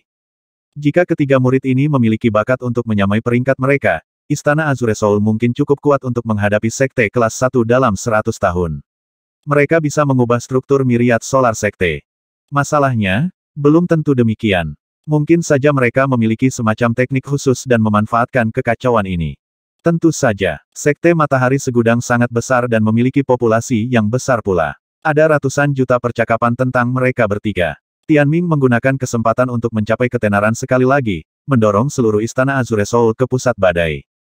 Jauh di Gunung Pedang Azure Soul di benua Azure Cloud, para tetua Istana Azure Soul tercengang. Perkembangan saat ini jelas merupakan alasan untuk perayaan, tetapi pikiran mereka lamban karena keterkejutan karena mereka tahu asal-usul Tianming. Apakah mereka semua murid Jiang Qingliu? Tuan Jiang benar-benar mengesankan. Kakak senior juga naik ke 300 teratas. Dia akhirnya menunjukkan kekuatannya. Meskipun mereka belum bertemu dengan murid baru, peristiwa penting ini bisa berarti membuat sejarah. Semua orang merasakan gelombang kegembiraan dan kegugupan. Kakak senior Li telah menempati posisi kedua. Apakah dia akan terus mencoba untuk tempat pertama? Ada perbedaan 50.000 poin. Tempat pertama belum memasuki makam, dan poinnya masih meningkat pesat. Kemungkinan itu terjadi sangat tipis. Makam akan segera ditutup. Mereka harus bergegas. Ya, memasuki makam adalah yang paling penting. Cukup, berhenti berkelahi. Begitu Xiao Xiao masuk 10 besar, Tianming dengan tegas berhenti. Mereka semua tahu pentingnya makam. Ketika mereka berbalik, mereka menemukan bahwa 2/3 dari pintu masuk telah tenggelam ke dalam tanah dan puluhan juta orang berkerumun di sekitar area yang tersisa. Mendesak yang lain untuk berkumpul di sekelilingnya, Tianming mengeluarkan rantai ilahi dan mengamankan mereka masing-masing kepadanya sehingga mereka tidak akan terpisah. Pada saat itu, lenguhan hampa yang tak terduga terdengar dari kejauhan. Tianming tahu bahwa itu berasal dari ikan paus. Hanya makhluk yang hidup di kedalaman samudera yang suram yang bisa menghasilkan suara yang mampu menyebar begitu jauh dan luas, membuat hati bergetar. Transmisi yang jelas dari belaunya melalui medan perang yang kacau berarti satu hal ini adalah binatang yang luar biasa. Seperti mimpi, suara suram dan menyayat hati itu seolah-olah menjerumuskan mereka ke perairan yang dalam. Tianming berbalik tanpa sadar. Sambil menyipitkan matanya, dia melihat seekor paus putih raksasa di tengah api dan asap. Paus itu berenang menembus awan, tubuhnya sepanjang 3.000 meter seperti pulau di langit. Panggilannya yang berdenyut memenuhi udara saat menukik turun dari awan. Kemanapun ia pergi, raksasa seperti batu giok itu menghantam ribuan formasi bintang kekaisaran. Paus itu mengingatkan Tianming pada Paus Nebula Kaisar-Kaisar Istana Decimo Dao yang tewas di ibu kota ilahi. Pada saat itu, tubuhnya yang besar dan berkilau telah mengejutkan Tianming, tetapi binatang putih di depannya bahkan lebih mencengangkan. Itu kolosal, halus, dan mendalam. Kabut putih yang tersisa membuatnya tampak hampir ilusi. Tianming merasa seperti kembali ke alam Wonderski. Apa-apaan itu? Seekor paus di awan. Binatang raksasa ini memiliki lebih dari 5.000 bintang, yang melampaui Ying Huo. Itu pasti binatang buas dari murid teratas di alam Voidski. Itu paus tanpa mimpi, seru Yu Ziqian. Tianming tidak bisa tidak melihat peringkat bintang kekaisaran. Dia sekarang berada di tempat kedua, dan di atasnya ada nama lain milik Beastmaster Paus tanpa mimpi. Beberapa saat yang lalu, Paus tanpa mimpi itu menghancurkan formasi bintang kekaisaran, tetapi sekarang setelah makam itu akan ditutup, ia siap untuk kembali ke ruang kehidupan Beastmaster-nya. Menempel ke dalam mulut naga dengan fisiknya yang besar akan sulit. Hanya sekilas yang diperlukan Tianming untuk memperhatikan wanita di atas paus tanpa mimpi itu.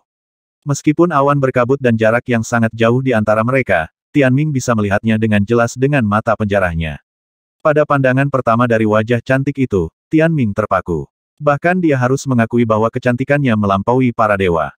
Tidak heran dia dikatakan yang paling cantik dari miliaran murid ini. Di atas paus tanpa mimpi itu berdiri seorang wanita muda, rambut hijau gelapnya yang panjang menjuntai ke bawah seperti air terjun. Sebuah payung kertas hijau berputar-putar bersandar di bahunya, mencegah api mencapai dirinya. Di bawah payung, wajahnya yang hampir sempurna bersinar melawan kabut yang mendung, mata hijau gelapnya membawa pesona iblis yang menyembunyikan godaan pamungkas. Meski tampil polos, kecantikannya menggoda dan menggoda. Alisnya yang halus melengkung ketika dia tersenyum, bibirnya merah muda ceri dan lembut seperti kelopak mawar. Tianming telah melihat banyak wanita cantik. Fei Ling adalah kecantikan yang tiada taranya dalam hal penampilan dan temperamen, hanya sedikit yang bisa menandinginya. Sejak awal, Tianming telah melihat yang terbaik, jadi meskipun muda dan kuat, penampilan biasa tidak cukup untuk menggodanya. Namun, wanita muda di hadapannya kebetulan memiliki pesona yang begitu menawan. Ada banyak keindahan di dunia persik yang menggoda seperti Muan, Bai Zijin, dan Li Chaiwei beles lembut seperti Muxue dan Bom yang menggerahkan seperti Xiao Xiao. Namun, kecantikan satu orang tidak bisa mengalahkan yang lain. Keanekaragaman membuat dunia seperti apa adanya. Di hadapan wanita yang seperti mimpi ini, Tianming merasa dihargai, tidak lebih. Terukir di hatinya adalah beberapa hal yang lebih berat daripada naluri reproduksinya. Itu Wei Sheng Moran, tanya Tianming. Ya? Bukankah dia cantik? Apakah jantung Anda berdebar? Apakah Anda ingin menaklukkannya sampai dia dengan patuh berbaring di bawah Anda? Yu Ziqian berkata saat jejak kelicikan melintas di matanya. Tianming tidak mau repot-repot membalas pemalsu bejat itu, dia sedikit sedih. Apakah setiap orang dengan nama keluarga Wei Sheng memiliki paus raksasa untuk binatang buas yang hidup? Apakah ini kebetulan atau sesuatu yang lain? Nenek moyang Sekte Southski di Grand Orient berbagi nama keluarga Wei Sheng. Leluhur mereka, Wei Sheng Yuyin, dan leluhur klan Li Sein, Li Sen Xiao, adalah pasangan. Wei Sheng Yuyin berasal dari klan Wei Sheng dari Istana Decimo Dao, dan merupakan salah satu leluhur penguasa istana Wei Sheng Yunxi. Binatang buas Wei Sheng Ruosu dan Wei Sheng Yunxi adalah paus. Dan sekarang, wanita muda bernama Wei Sheng Moran ini tidak hanya memiliki paus tanpa mimpi berbintang 5.000, tetapi dia juga nomor satu di peringkat bintang kekaisaran. 1180. Sebagai bagian dari ras unggul di bawah sinar matahari, Wei Sheng Moran secara alami berada di atas klan Wei Sheng di penjara kekacauan. Dia akan menjadi dewa di mata semua makhluk di Skijail kekacauan. Setelah memutuskan untuk berkembang di Sekte Surya Segudang, Tianming tentu tahu yang merupakan kekuatan klan Wei Sheng yang paling kuat. Dari myriad solar sekte, 6.000 terstruktur seperti sekte, sekitar 3.000 seperti dinasti, dan sekitar 1.000 seperti klan besar. 10 teratas di peringkat segudang sekte didominasi oleh kekuatan yang didirikan sebagai sekte, tetapi bangsa surgawi tanpa mimpi, yang menempati peringkat pertama, adalah sebuah dinasti. Kaisar surgawi tanpa mimpi adalah penguasa bangsa surgawi tanpa mimpi. Rumor mengatakan bahwa makhluk surgawi tanpa mimpi adalah salah satu dari 3 pembangkit tenaga listrik teratas di matahari, menyaingi sebagian besar anggota Istana Langit. Ras utama yang membentuk bangsa ini adalah para dewa tanpa mimpi, dan Wei Sheng Moran, yang untuk sementara menduduki peringkat pertama dalam peringkat bintang kekaisaran, adalah salah satunya. Tianming tidak memahami negara surgawi tanpa mimpi, apalagi surgawi tanpa mimpi. Tapi dia tahu bahwa wanita cantik di depannya adalah Wei Sheng Moran, pesaing utamanya dan kandidat populer dari Istana Langit. Tidakkah kamu akan jujur? Apakah jantung Anda berdebar? Hanya sedikit pria yang tenang menghadapi wanita seperti dia. Berhentilah membohongi dirimu sendiri, Yu Ziqian mencibir. Mereka bergegas menuju makam, namun orang ini terus mengoceh. Kenapa kamu sangat menyebalkan? Tianming memelototinya. Kamu serius? Yu Ziqian tiba-tiba tertawa. Apa? Kamu benar-benar tidak tahu. Wanita muda itu mungkin cantik, tetapi jika dia mencabutnya dari roknya, dia mungkin lebih besar darimu. Yu Ziqian tertawa terbahak-bahak. Apa maksudmu? Tianming menoleh ke belakang. Wanita berpakaian hijau memiliki sosok yang indah dan lekuk tubuh yang mempesona. Sekilas saja sudah cukup untuk mengetahui bahwa tubuhnya akan terasa enak untuk disentuh. Bagaimana dia bisa memiliki kaki ketiga? Para celestial tanpa mimpi adalah balapan paling luar biasa yang pernah saya temui. Mereka semua laki-laki dan perempuan. Dia mungkin terlihat perempuan dari depan, tapi di balik rambut mereka ada wajah laki-laki. Jika dia menghadapkan Anda dengan wajah itu, karakteristik fisiknya menjadi laki-laki. Apa kamu tahu maksud saya? Jika kamu menikahi seorang wanita dari surga tanpa mimpi, kamu akan kacau di ujung rambutnya. Yu Ziqian tertawa terbahak-bahak hingga hampir kehabisan nafas. Tidak mungkin. Tianming mau tidak mau berbalik. Wanita muda itu tampak begitu lembut. Bagaimana dia bisa menjadi seorang pria? Tapi ketika pria lain melihatnya, tidak ada ekspresi penghargaan di mata mereka. Sebaliknya, mereka dengan menyedihkan melarikan diri darinya. Betulkah? Xiao Xiao tercengang. Tentu saja, para celestial tanpa mimpi adalah ras asing yang tiba di sekte segudang 30.000 tahun yang lalu. Para celestial Orderians memungkinkan mereka untuk berkembang di sini. Dalam waktu sejak mereka tiba, mereka menjadi nomor satu di peringkat sekte segudang, mendorong sekte naga Suanyuan turun ke posisi kedua. Kekuatan mereka tidak bisa diremehkan, dan masing-masing dari mereka adalah pria dan wanita. Ini bukan rahasia. Kalian bertiga adalah satu-satunya orang yang tidak tahu itu, jelas Yu Ziqian. Tianming harus mengakui bahwa alam semesta itu luas dan ada semua jenis ras. Ini sangat aneh. Dia tidak bisa mempercayai matanya. Ketika Wei Sheng Moran pertama kali muncul, dia tidak bisa tidak menghargai kecantikannya. Bagaimanapun, dia sangat cantik sehingga dia bisa membuat siapapun kesurupan. Siapa yang mengira dia adalah pria dan wanita? Jika kamu bertemu dengannya, kamu harus ingat, dia adalah lawanmu. Jangan percaya semua yang kamu lihat, karena surga tanpa mimpi adalah ahli ilusi. Semua yang kamu lihat mungkin tidak benar, termasuk jenis kelaminnya, kata Yu Ziqian secara keseluruhan, keseriusan. Dimengerti. Selama percakapan mereka terus maju melalui kekacauan di pintu masuk makam, melewati murid yang tak terhitung jumlahnya yang terpesona dan dengan cepat mendekati pintu masuk yang seperti jurang. Buru-buru. Karena Yu Ziqian tidak bergerak cukup cepat, Tianming meraih kerahnya saat dia terbang menuju pintu masuk. Saat dia hendak memasuki makam, Tianming merasakan hawa dingin di punggungnya. Saat berbalik, dia melihat seorang wanita berbaju hijau berdiri di tengah badai yang menyapu segalanya, rambut dan gaunnya berkibar tertiup angin. Seolah-olah dia bisa membelai wajah yang sempurna itu dengan tangannya. Ada cahaya di mata hijau gelapnya yang membuat pupil matanya tampak hidup. Pada saat itu, kedua murid berubah menjadi ikan hitam kecil. Apakah kamu yang ditunggu ikan kecil itu? Bibir merahnya terbuka saat dia mengucapkan kalimat yang membingungkan ini. Pada saat itu, pupil kirinya, yang telah berubah menjadi ikan mas hitam kecil, terpisah dari bola matanya dan berenang keluar, mata kirinya tiba-tiba kosong, agak mirip dengan mata Bodi. Tanpa peringatan, ikan mas hitam kecil itu melesat ke mata Tianming mengikuti kilatan hijau. Ia bergerak begitu cepat sehingga Tianming gagal menghindar. Apa? Mata kirinya tidak sakit, tapi sepertinya ada sesuatu di sana. Simpan ikan kecil itu. Dengan itu, wanita berbaju hijau berkedip melewati Tianming dan bergegas ke makam. Sebelum dia menghilang, Tianming memperhatikan bahwa mata kirinya sekarang tidak memiliki pupil. Hanya bagian putih matanya yang tersisa. Apa-apaan? Setelah mengamati dirinya dengan mata penjara, Tianming merasa ngeri. Ikan mas hitam kecil telah memasuki mata kirinya. Itu melingkari pupil emasnya, menempel padanya, dan berubah menjadi pupil hijau tua yang lebih kecil, menghentikan semua gerakan. Ada dua pupil di mata kiri Tianming, satu emas dan hijau tua lainnya, satu besar dan kecil lainnya. Tianming tampak lebih aneh sekarang. Lebih penting lagi, dia tidak yakin apa yang diharapkan dari insiden yang tidak dapat dijelaskan ini. Pupilnya berubah menjadi ikan dan masuk ke mataku. Tianming merasakan kulit kepalanya tergelitik. Dunia ini gila. Dia tidak bisa membayangkan hal seperti itu, bahkan dalam mimpi terliarnya sekalipun. Itu gila, seru Yu Ziqian. Apa itu? Tianming bertanya, menunjuk ke mata kirinya. Aku tidak tahu. Saya belum pernah mendengar teknik aneh seperti itu dari surga tanpa mimpi, kata Yu Ziqian. Apakah kakekmu tahu? Tanya Tianming. Dia tidak tahu tentang surga tanpa mimpi. Orang tua itu terus-menerus membual tentang betapa hebatnya dia dulu, tetapi saya pikir dia hanya pria biasa, kata Yu Ziqian. Apakah kamu tidak nyaman? Ling Feng mengambil waktu sejenak untuk mengamati mata Tianming, tetapi tidak bisa melihat apa-apa. Saya tidak merasakan apa-apa, tetapi itu tidak baik. Tianming mengerutkan kening. Kurasa lebih aman jika kita mencungkil bola matamu, kata Yu Ziqian. Bodoh amat. Setelah menusuk dirinya sendiri beberapa kali tetapi tidak berhasil, Tianming berkata, apakah dia sakit di kepalanya?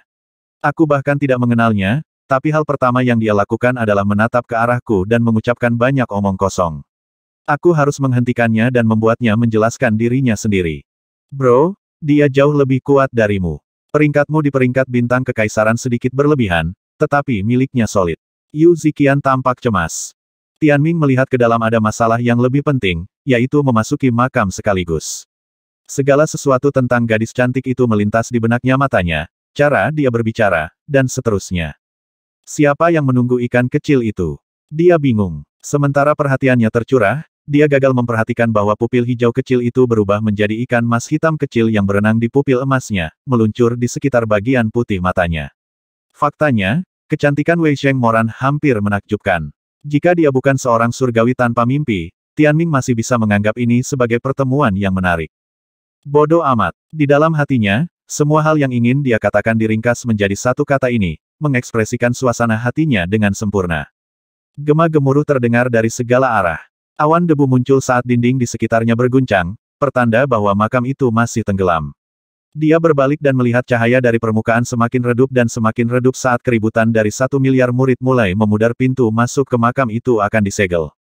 10 napas setelah Tianming mendesak mereka masuk, mulut patung naga itu benar-benar tertutup. Pada saat itu, kebisingan dan api di luar benar-benar terputus dan mereka jatuh ke dalam kegelapan. Bau jamur dan pembusukan menyapu mereka, udara dingin dan suram memasuki paru-paru mereka. Sejak tiba di matahari, Tianming tidak merasakan kesuraman seperti itu sampai sekarang. Rasanya seperti jatuh ke dalam gua es. Makam itu masih tenggelam, dinding batu di sekitarnya bergetar saat gemuruh terus berlanjut. Kemungkinan besar makam itu akan tenggelam ke kedalaman dan ditutupi oleh tanah di atasnya, disegel oleh debu. Sementara itu, para murid yang tersisa di luar akan segera bubar dan mencari peluang lain. Peringkat bintang kekaisaran masih di luar.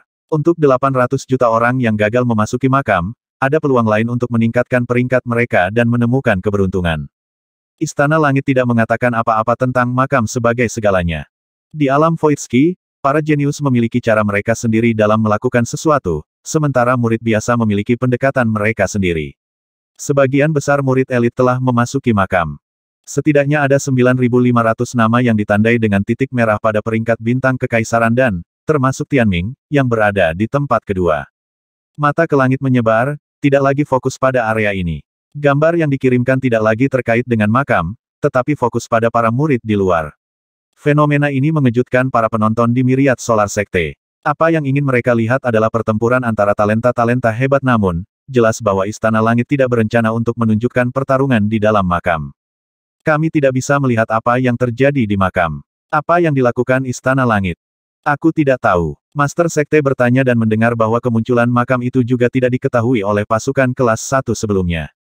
Nenek moyang para penguasa surga mencari makam untuk waktu yang lama, tetapi tidak pernah menemukan apapun. Aku ingin tahu apa pendapat Kaisar Matahari tentang tindakan Istana Langit. Kenapa aku merasa seperti ada sesuatu yang terjadi? Dengan munculnya makam, ini bukan lagi pertempuran antar murid, tetapi semacam pertanda. Adapun apa itu, saya tidak tahu. Pertanyaannya tetap, apa yang ada di dalam makam? Apakah itu harta yang tidak ditinggalkan untuk klan naga Xuanyuan, atau hanya beberapa peluang dan akhir yang tidak penting? Yang bisa kita lakukan hanyalah menunggu. Satu-satunya hal yang bisa mereka tonton sekarang adalah peringkat bintang kekaisaran. Apakah kamu memperhatikan bahwa skor nama dengan titik merah masih berubah? Ini berarti peringkat bintang kekaisaran masih merekam kinerja mereka. Dengan kata lain, kita bisa melihat siapa yang menang di makam melalui perubahan skor mereka. Betul sekali. Setelah goncangan yang paling kuat, makam itu akhirnya tenggelam ke kedalaman bumi dan berhenti bergerak. Kejutan terakhir berlangsung lama. Ruangan seolah berputar, menyebabkan banyak murid sulit bergerak dalam kegelapan. Saat berikutnya, gemerisik gerakan mereka terdengar saat semuanya stabil. Para murid berdiskusi di antara mereka sendiri dan mulai menuju ke dalam. Mereka yang berhasil masuk ke makam sendiri memiliki kekuatan astral, jadi para murid di makam setidaknya telah mencapai ascension. Mencapai kenaikan sebelum usia 30 akan membuat siapapun di alam bulan ilahi menjadi jenius teratas. Namun, ada puluhan ribu murid seperti itu tepat di depan mata Tianming. Makam itu begitu besar sehingga ada ruang bahkan bagi binatang buas terbesar mereka untuk berperang dan mengamuk. Tetapi pada saat ini, tidak ada yang cukup bodoh untuk membiarkan makhluk hidup mereka keluar dan menghalangi jalan. Dalam domain rahasia, fleksibilitas itu penting. Sialan, aku tidak bisa menyingkirkannya. Tianming mengutak-atik mata kirinya untuk waktu yang lama, tetapi tidak berhasil. Pupil kecil berwarna hijau tua itu ditanam di matanya seperti semacam kekuatan aneh. Tidak ada cara untuk menghapusnya kecuali dia menggali matanya keluar. Itu juga tidak tampak seperti teknik khusus. Satu-satunya penjelasan adalah bahwa itu adalah keterampilan bawaan rasnya, mirip dengan bakat ras penjarah langit. Bagaimana tidak bisa dimengerti? Untungnya, hal ini tampaknya tidak berpengaruh pada Tianming untuk saat ini. Pada saat ini, makam itu stabil dan semua orang bergegas masuk, berusaha untuk menjadi yang pertama dan mengalahkan yang lain. Tianming tidak bisa mengabaikan tugas yang ada dan terpaksa mengesampingkan masalah ikan mas hitam kecil itu. Jangan panik, ini mungkin bukan hal yang buruk. Mungkin itu tanda cintanya padamu. Ketika hubungan Anda membuahkan hasil, ketika dua orang kuat bertemu, pria di atas manusia, menyilangkan pedang, itu akan hilang. Yu Ziqian menghibur Tianming. Tianming sangat marah dengan lelucon Yu Ziqian. Ayo pergi. Dia hanya bisa mengesampingkan masalah ini untuk saat ini. Keempatnya mengikuti kerumunan, bergegas ke makam yang gelap. Tempat ini hampir terasa seperti makam orang kuno. Ling Feng berbisik. Kamu benar. Seluruh makam itu menakutkan dan suram. Dindingnya semuanya hitam, dengan pola naga diukir di atasnya. Tianming meretas dinding dengan pedang Grand Orient dan menemukan bahwa itu sangat sulit. Itu pasti ditempa dari biji ilahi. Saat bilahnya memotong lebih dalam, dia melihat pola perintah ilahi yang menunjukkan jejak rusak karena usia. Sepertinya inkarnasi hukum dunia tidak bisa bertahan selamanya. Kerumunan dengan gila-gilaan mendesak maju, seperti ikan yang menyeberangi sungai. Mungkin akan terjadi perkelahian jika lorongnya tidak cukup lebar. Jalannya menyimpang di depan. Tianming bisa melihat lebih jauh dengan mata penjarahnya. Di ujung lorong yang gelap ada lusinan jalur. Ketika menjelajah ke salah satu dari mereka, dia menemukan bahwa jalan itu mulai bercabang lagi sekitar 1 kilometer. Satu jalan menyimpang menjadi 10, 10 menjadi 100, 100 menjadi 1000, dan seterusnya. Setelah menghadapi ini puluhan kali, jumlah orang di sekitarnya telah berkurang, dan hanya terus berkurang. Karena semua lorong terlihat sama, ada sedikit keraguan. Dengan betapa misteriusnya makam itu, tidak ada yang tahu harta apa yang ada atau di bagian mana mereka berada, jadi semua orang meninggalkannya untuk keberuntungan. Sial, ada formasi di sini. Kami tidak bisa lulus. Ada satu di sini juga. Ayo berbalik. Satu demi satu, kutukan datang dari mana-mana, yang berarti itu sering terjadi. Ada banyak perbedaan, namun jalurnya terhubung satu sama lain sehingga makam menjadi labirin yang menakutkan. Ada begitu banyak persimpangan sehingga bahkan jika puluhan juta orang memasuki makam, mereka semua akan ditelan dalam sekejap seperti semut yang merangkak ke dalam perangkap semut. Di mana kita? Setelah beberapa saat, Tianming telah mengambil begitu banyak tikungan dan belokan sehingga dia hampir pusing. Meskipun sepertinya mereka tidak kembali ke awal, dia benar-benar kehilangan arah sehingga dia tidak yakin apakah mereka bergerak maju. 1 jam kemudian, kerumunan di sekelilingnya telah menghilang dan hanya ada 3 orang lain di sampingnya. Ying Huo berdiri di atas bahunya, melihat sekeliling dengan rasa ingin tahu dan dengan santai melayang-layang. Tianming mengira mereka akan terus seperti ini sampai mereka bertemu dengan penghalang tak terlihat. Formasi lain. Meskipun mereka mendengar yang lain berteriak, ini adalah formasi pertama yang mereka temui. Ini adalah formasi yang diperintahkan ilahi, setidaknya kelas 3. Tidak akan mudah untuk dihancurkan kecuali jika Anda seorang guru formasi. Mari kita mengambil jalan memutar, kata Yu Ziqian. Tatanan astral memiliki standar yang lebih menyeluruh mengenai formasi, buku pola surgawi, artefak, dan alkimia. Pola tatanan ilahi adalah dasar dari pola surgawi suci, dan pola kesengsaraan. Pola surgawi benua Flame Yellow adalah fragmen dari pola perintah ilahi dan tidak utuh. Oleh karena itu, ras dalam tatanan astral tidak termasuk mereka. Segala sesuatu dalam tatanan astral berasal dari sumber nova dan pola tatanan ilahi, termasuk penulisan pola dan buku pola surgawi. Para ahli generasi sebelumnya telah menggunakan analisis dan penyalinan untuk memahami pola-pola perintah ilahi. Mereka telah mengekstrak bagian-bagian yang berguna, menyusunnya kembali, memisahkannya, menyatukannya kembali, dan membentuk sistem yang sama sekali baru. Mereka menyebut sistem yang baru dibuat ini, pola surgawi ilahi. Pola surgawi ilahi lahir dari dunia dan merupakan representasi dari hukum dunia. Mereka adalah bagian dari pola perintah ilahi yang telah dikembangkan oleh para pembudidaya. Dan pola surgawi ilahi ini adalah dasar dari formasi dan buku-buku tebal. Pola dalam formasi adalah pola surgawi ilahi. Formasi, dari sebesar formasi fusi hingga sekecil formasi pelindung, semuanya memiliki pola celestial divine yang rumit yang dibangun dengan biji divine sebagai intinya. Buku-buku ilahi mengikuti logika yang sama namun, mereka menggunakan kombinasi pola surgawi ilahi dan buku-buku kosong yang terbuat dari ramuan ilahi. Pola surgawi ilahi ditorehkan ke buku kosong dan dapat menghasilkan jumlah kekuatan yang telah ditentukan sebelumnya. Formasi dan buku besar yang menggunakan pola surgawi paling tidak selalu kelas dewa. Orderia membagi formasi divine menjadi 9 tingkatan. Buku-buku suci juga dipecah menjadi 9 tingkatan. Seni formasi dan buku tebal dibagi menjadi 2 pekerjaan yang berbeda, guru formasi dan guru buku tebal. Tingkat formasi apapun yang dapat mereka ciptakan menentukan tingkat mereka sebagai seorang guru. Misalnya, formasi Skyzes Hellsaker adalah formasi kelas 1, membuat penciptanya menjadi guru formasi kelas 1. Tetap saja, bahkan seorang guru formasi kelas 1 jauh melampaui orang-orang seperti Yi Xingyin dan Li Chaiwei. Itu sama untuk guru besar. Orderia memiliki 4 pekerjaan khusus secara total: guru formasi, guru buku besar, guru pandai besi dan guru alkimia. Guru formasi menciptakan dan memecah formasi. Puncak pendudukan adalah formasi penjaga dunia fusi dan bintang. Guru besar menanamkan kekuatan pola surgawi ilahi ke ramuan ilahi untuk menghasilkan kekuatan serangan yang luar biasa. Itu adalah pekerjaan yang paling sulit, tetapi uang itu pasti ada. Guru alkimia menggabungkan ramuan ilahi dan bahaya ilahi bersama-sama untuk membentuk efek obat yang mengejutkan.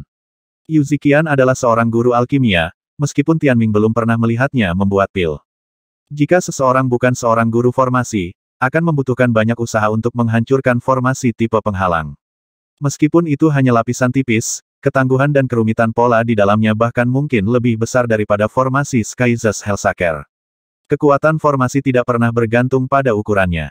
Bahkan cyclic map kecil yang pernah dibawa Tianming mampu menerbangkan Di Yi meskipun ukurannya kecil. Kemampuan persatuan surgawi Feiling memiliki afinitas yang tinggi terhadap buku-buku tebal. Ketika dia bangun, Tianming berencana untuk memberinya kesempatan untuk mempelajari formasi dan buku yang tepat dan mendalam di Orderia sehingga dia bisa menjadi guru formasi dan buku tebal. Kemampuan Tianming untuk memecahkan formasi melampaui guru formasi yang tak terhitung jumlahnya. Formasi kelas 3 ini sebagus kertas di depannya. Sebenarnya, saya seorang guru formasi, kata Tianming. Iya, benar, kata Yu Ziqian dengan jijik. Mau bertaruh? Betulkah? Baiklah, jika kamu bisa melakukannya, aku akan memanggilmu ayah. Yu Ziqian memberinya tatapan ragu. Bisakah seseorang yang sempurna dalam segala hal benar-benar ada di dunia? Baiklah, aku akan memanggilmu ayah jika aku tidak bisa. Tianming memiliki tampilan percaya diri. Berputar. Apa? Kamu ingin bertingkah misterius? Yu Ziqian berbalik. Kakek portabelmu juga, tolong, tambah Ling Feng. Huff. Kakek portabel dengan marah mendengus. 3 detik lagi sampai kamu memanggilku ayah, Tianming menyeringai. Yu Ziqian panik ketika mendengar ini. Ketika dia menghitung mundur sampai 0, dia berbalik dan melihat Tianming menyeringai padanya. Penghalang yang begitu rumit memiliki lubang robek di dalamnya. Datanglah ke ayah, kata Tianming. Baik, Yu Ziqian datang. Dia menyatukan kedua tangannya dan memberi hormat pada Tianming, ekspresinya penuh hormat. Ayah, putramu menyapamu. Kamu benar-benar tidak tahu malu. Seperti ayah seperti anak. Tianming hendak memberinya deluk, ketika cahaya terang bersinar di belakangnya. Dia berbalik, dan melihat sebuah istana raksasa. Itu memancarkan aura yang mengguncang jiwa, seolah-olah seekor binatang raksasa terbangun dari tidurnya di dalam. Kemudian suara benturan logam, raungan binatang buas dan hiruk-pikuk kemampuan menyebar. Itu berarti beberapa orang telah tiba di depan Tianming. Mereka mungkin dengan kasar memaksa jalan mereka melalui labirin, atau mungkin mereka memiliki guru formasi di tim mereka. Ayo pergi. Keempatnya segera masuk. Begitu banyak orang. Istana itu sangat besar, dan pandangan sekilas tidak mengungkapkan ujungnya. Awalnya, dindingnya berwarna abu-abu kusam. Namun, setelah orang masuk, dinding menyala dengan kilau logam perak dan istana naga perak sekali lagi sesuai dengan namanya. Di dalam istana, saat ini terjadi pertempuran kacau yang melibatkan ratusan orang. Ketika Tianming menemukan makam Imperial Nine Dragon, banyak nama di peringkat bintang kekaisaran telah memiliki titik merah pada mereka. Itu berarti mereka telah masuk hampir 2 jam sebelum Tianming. Pintu masuk yang digunakan Tianming telah melihat lalu lintas setidaknya puluhan juta. Jadi memiliki ratusan di sini tidak terlalu buruk, semua hal dipertimbangkan. Seiring waktu berlalu, lebih banyak orang akan datang. Namun, yang terlambat akan terlambat untuk harta apapun. Saya dari ras penjarah langit. Mencuri harta karun adalah pekerjaanku. Di mana mereka? Tianming berkata pada dirinya sendiri. Mata Ying Huo tajam, dan dengan cepat mengambil sebutir telur perak raksasa jauh di dalam istana. Ketika Tianming melihat lebih dekat, dia menemukan bahwa cangkang telur itu sebenarnya terbentuk dari sisik seukuran kuku. Sisiknya bergelombang dengan gerakan seperti gelombang, membuatnya tampak seperti telur adalah makhluk hidup. Apa itu? Sebuah telur? Xiao Xiao bertanya. Tidak, itu formasi. Kelompok Tianming dengan cepat bereaksi, bergegas menuju telur perak. Sebuah formasi. Xiao Xiao mengira itu adalah makhluk hidup. Itu adalah formasi kelas 4 yang disebut formasi Million Blade. Ini memiliki kemampuan pertahanan yang kuat, dan Anda membutuhkan artefak dewa kelas 5 dan kekuatan astral yang kuat untuk menghancurkannya. Jika ada di sana, pasti ada harta berharga di dalamnya, bahkan lebih berharga daripada formasinya. Yu Ziqian sangat bersemangat. Tianming tidak membutuhkannya untuk menyimpulkan bahwa apa yang ada di dalam formasi adalah apa yang diperebutkan oleh ratusan orang. Pada saat itu, beberapa lusin sudah berkumpul di sebelah telur. Mereka semua dengan liar meretas formasi, mencoba memecahkannya dan masuk ke dalam. Suara gesekan yang tajam terdengar setiap kali artefak ilahi bertemu dengan formasi. Banyak binatang buas yang hidup juga mencakarnya dengan liar, jadi dengan putus asa cakar mereka berdarah. Apakah mereka tahu apa yang ada di dalamnya? Saat Tianming memikirkan itu, dia menyadari bahwa formasi Million Blades kadang-kadang akan berubah menjadi transparan, mengungkapkan apa yang ada di dalamnya untuk dilihat dunia. Tianming mendengar geraman dan terkejut melihat naga perak di dalam formasi. Tubuh naga itu melingkar. Panjangnya lebih dari 10.000 meter, dan seluruh tubuhnya ditutupi bilah logam perak. Namun, Tianming menyadari itu sebenarnya senjata, bukan makhluk hidup. Sebenarnya, itu adalah rantai perak yang memancarkan cahaya perak. Jadi mengapa ia menggeram dan terasa seperti makhluk hidup? Jiwa artefak. Itu memiliki jiwa artefak. Seruan Yu Ziqian menjawab pertanyaan Tianming yang tidak ditanyakan. Selama artefak itu ada, demikian juga jiwanya. Itu adalah jenis jiwa khusus yang bisa bertahan lebih lama daripada jiwa seorang kultivator. Hanya artefak terbaik yang memiliki jiwa. Guru penempaan tidak dapat memberikan jiwa, jadi kelahiran mereka tergantung pada takdir, keajaiban yang lahir dari transformasi senjata selama pertempuran demi pertempuran. Aku mengenalinya. Ini adalah senjata Kaisar Nine Dragon. Kata Yu Ziqian. Sebenarnya, penggemar Yu Ziqian memiliki jiwa artefak. Kipas angin itu kemungkinan milik kakek portabelnya.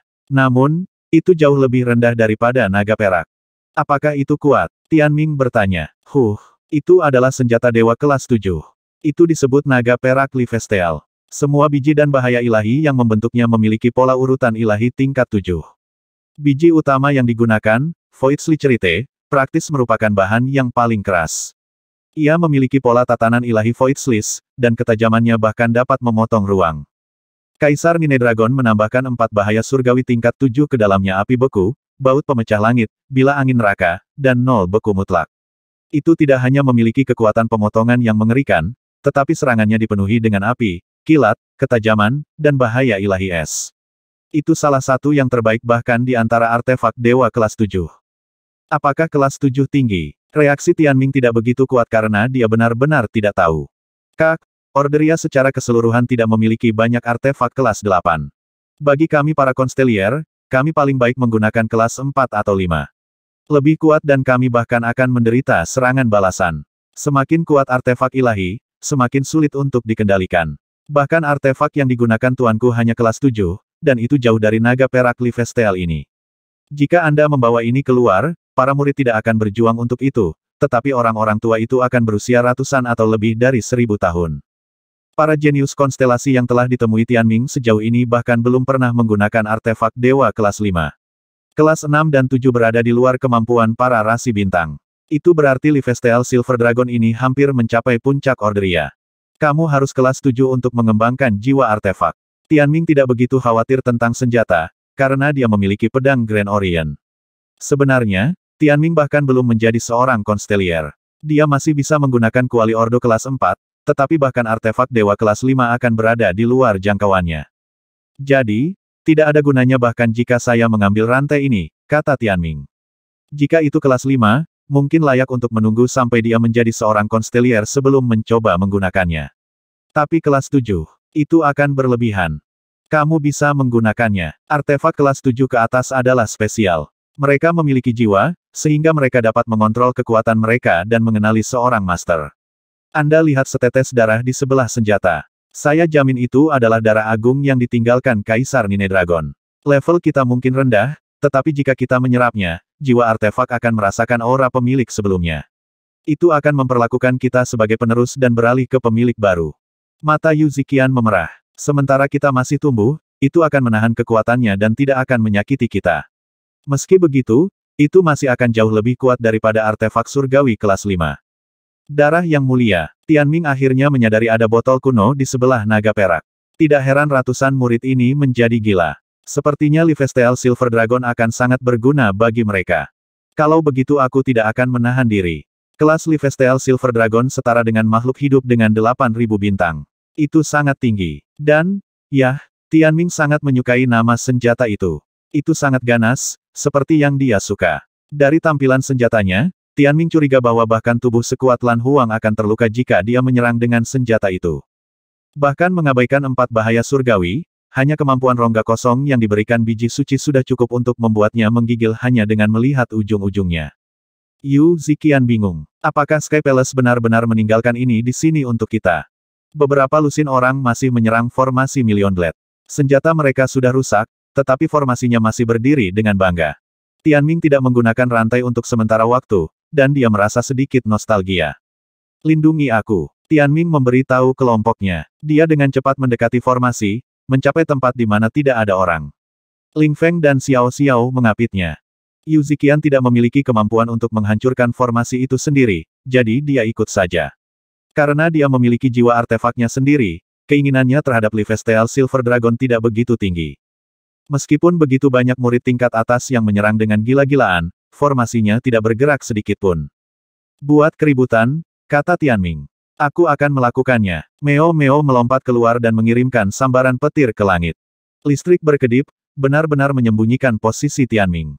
Tidak seperti yang lainnya, Tianming tidak menggunakan metode atau serangan dari seorang guru formasi. Sebagai gantinya, dia menyiapkan lengan hitamnya. Tepat ketika dia akan mengambil tindakan, dia mendengar suara siulan di telinganya. Sebuah rantai biru tua menerjang ke arah telinganya seperti ular berbisa. Serangan itu kejam. Meskipun upaya Ling Feng untuk memblokirnya, dia dikirim terbang ke formasi. Dalam menghadapi bahaya, Tianming terpaksa menyerah sementara. Dia menghindar ke samping dan rantai biru menyerang formasi sebagai gantinya, menyebabkan percikan api menyebar dan mendarat di tubuh Tianming. Jadi kau yang memotong lengan kakakku. Sebuah suara menawan namun dingin memanggil dari atas. Tianming mendongak dan melihat cahaya biru yang menyilaukan. Seorang wanita menggoda dan montok dikelilingi oleh sekelompok orang berdiri di sana, memelototi Tianming. Setelah melihat pendatang baru, Yu Ziqian segera berteriak, mundur. Wanita itu jelas bukan orang biasa jika mereka bisa menakut-nakuti Yu Ziqian agar ingin segera kabur. Kekuatan di dalam rantai telah mengkonfirmasi bagi Tianming bahwa penyerang adalah salah satu jenius terkemuka di kelompok usia mereka. Dia mendongak dan melihat seorang wanita. Dia mengenakan gaun mewah yang memiliki permata yang berkilauan seperti bintang yang tertanam di dalamnya. Setiap orang terbuat dari biji ilahi, dan gaun itu sendiri setidaknya adalah artefak pertahanan kelas 4. Meskipun masih muda, dia memancarkan aura ratu. Penampilannya yang cantik dan sosoknya yang mempesona menyerupai Sovereign Sea yang sedikit tidak dewasa. Namun, atribut alaminya lebih baik. Baik rambut biru mudanya atau matanya yang bersinar seperti bintang, dia bersinar secara alami. Dia adalah wanita cantik yang akan menjadi pusat perhatian bahkan jika ditempatkan dalam 10 juta murid. Dia lebih menawan daripada orang-orang seusianya, tetapi juga lebih sombong. Dagu yang terangkat dengan arogan dan keinginan terbuka untuk kekuasaan di matanya menunjukkan bahwa dia adalah seorang jenius yang tidak akan pernah menyerah. Itulah mengapa Yu Ziqian menyebutnya monster. Reputasinya bergema di Orderia, dan bukan hanya karena bakatnya. Terlahir sebagai bangsawan berdarah biru, bakatnya melampaui masa. Namun, yang lebih menakutkan adalah kurangnya pertimbangan saat menangani masalah. Semua orang yang telah menyinggungnya, tidak peduli seberapa kecilnya, tidak pernah mendapatkan hasil yang baik. Dia adalah kakak perempuan Lan Xingyao, Lan Feilin, anggota terkuat dari murid Blue Blood Star Ocean dan yang pertama mengalahkan 1000 pesaing lainnya. Meskipun peringkatnya memiliki beberapa fluktuasi, dia masih nyaman di 5 besar. Dia masih keempat bahkan setelah Tianming kembali ke 10 besar. Peringkat bintang kekaisaran saat ini bukanlah cerminan kekuatan yang sebenarnya. Dalam kekuatan, Lan Feilin adalah 10 besar di antara semua murid Myriad Solar Sekte di bawah 30. Tidak banyak wanita yang berhasil mencapainya. Lan Feilin dan Wei Sheng Moran adalah dua wanita seperti itu, meskipun penunjukan Wei Sheng Moran sebagai seorang wanita masih bisa diperdebatkan. Saat ini, itu adalah jenius di udara di atas formasi Million Blade. Dia turun dari langit dengan sikap ratu. Di bawah pencahayaan, kulitnya tampak seputih salju dan tampak bersinar biru redup, menciptakan pesona yang aneh. Namun, tidak banyak yang berani melihat dengan berani. Lagi pula, ada lebih dari 100 murid Blue Blood Star Ocean yang mengorbitnya sekarang. Mereka semua adalah pembudidaya totem. Didukung oleh penguasa surgawi dan merangkul kehendak mereka, mereka memiliki ekspresi sengit. Tersesat. Jika kamu tidak membutuhkan kaki kamu untuk berlari, maka jangan pernah berpikir untuk mempertahankannya. Lan Feilin bahkan tidak mengatakan apa-apa sebelum mereka mulai mengusir orang.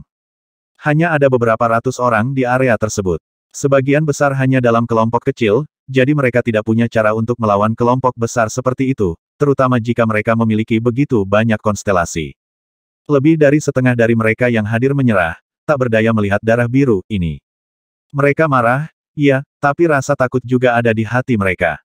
Jika itu adalah salah satu dari 10 sekte teratas, mereka mungkin masih mencobanya. Namun, Blue Blood Star Ocean terkenal karena kekejamannya. Mereka telah menyatakan bahwa mereka mungkin mematahkan kaki para murid biasa ini sebelum menghancurkan formasi bintang kekaisaran mereka. Jika demikian, orang-orang yang baru saja datang untuk mencoba peruntungan ini akan menderita kerugian besar. The Blue Blood Star Ocean benar-benar sombong, dengan dukungan dari Ordo Surgawi. Semakin mundur dari formasi Million Blade.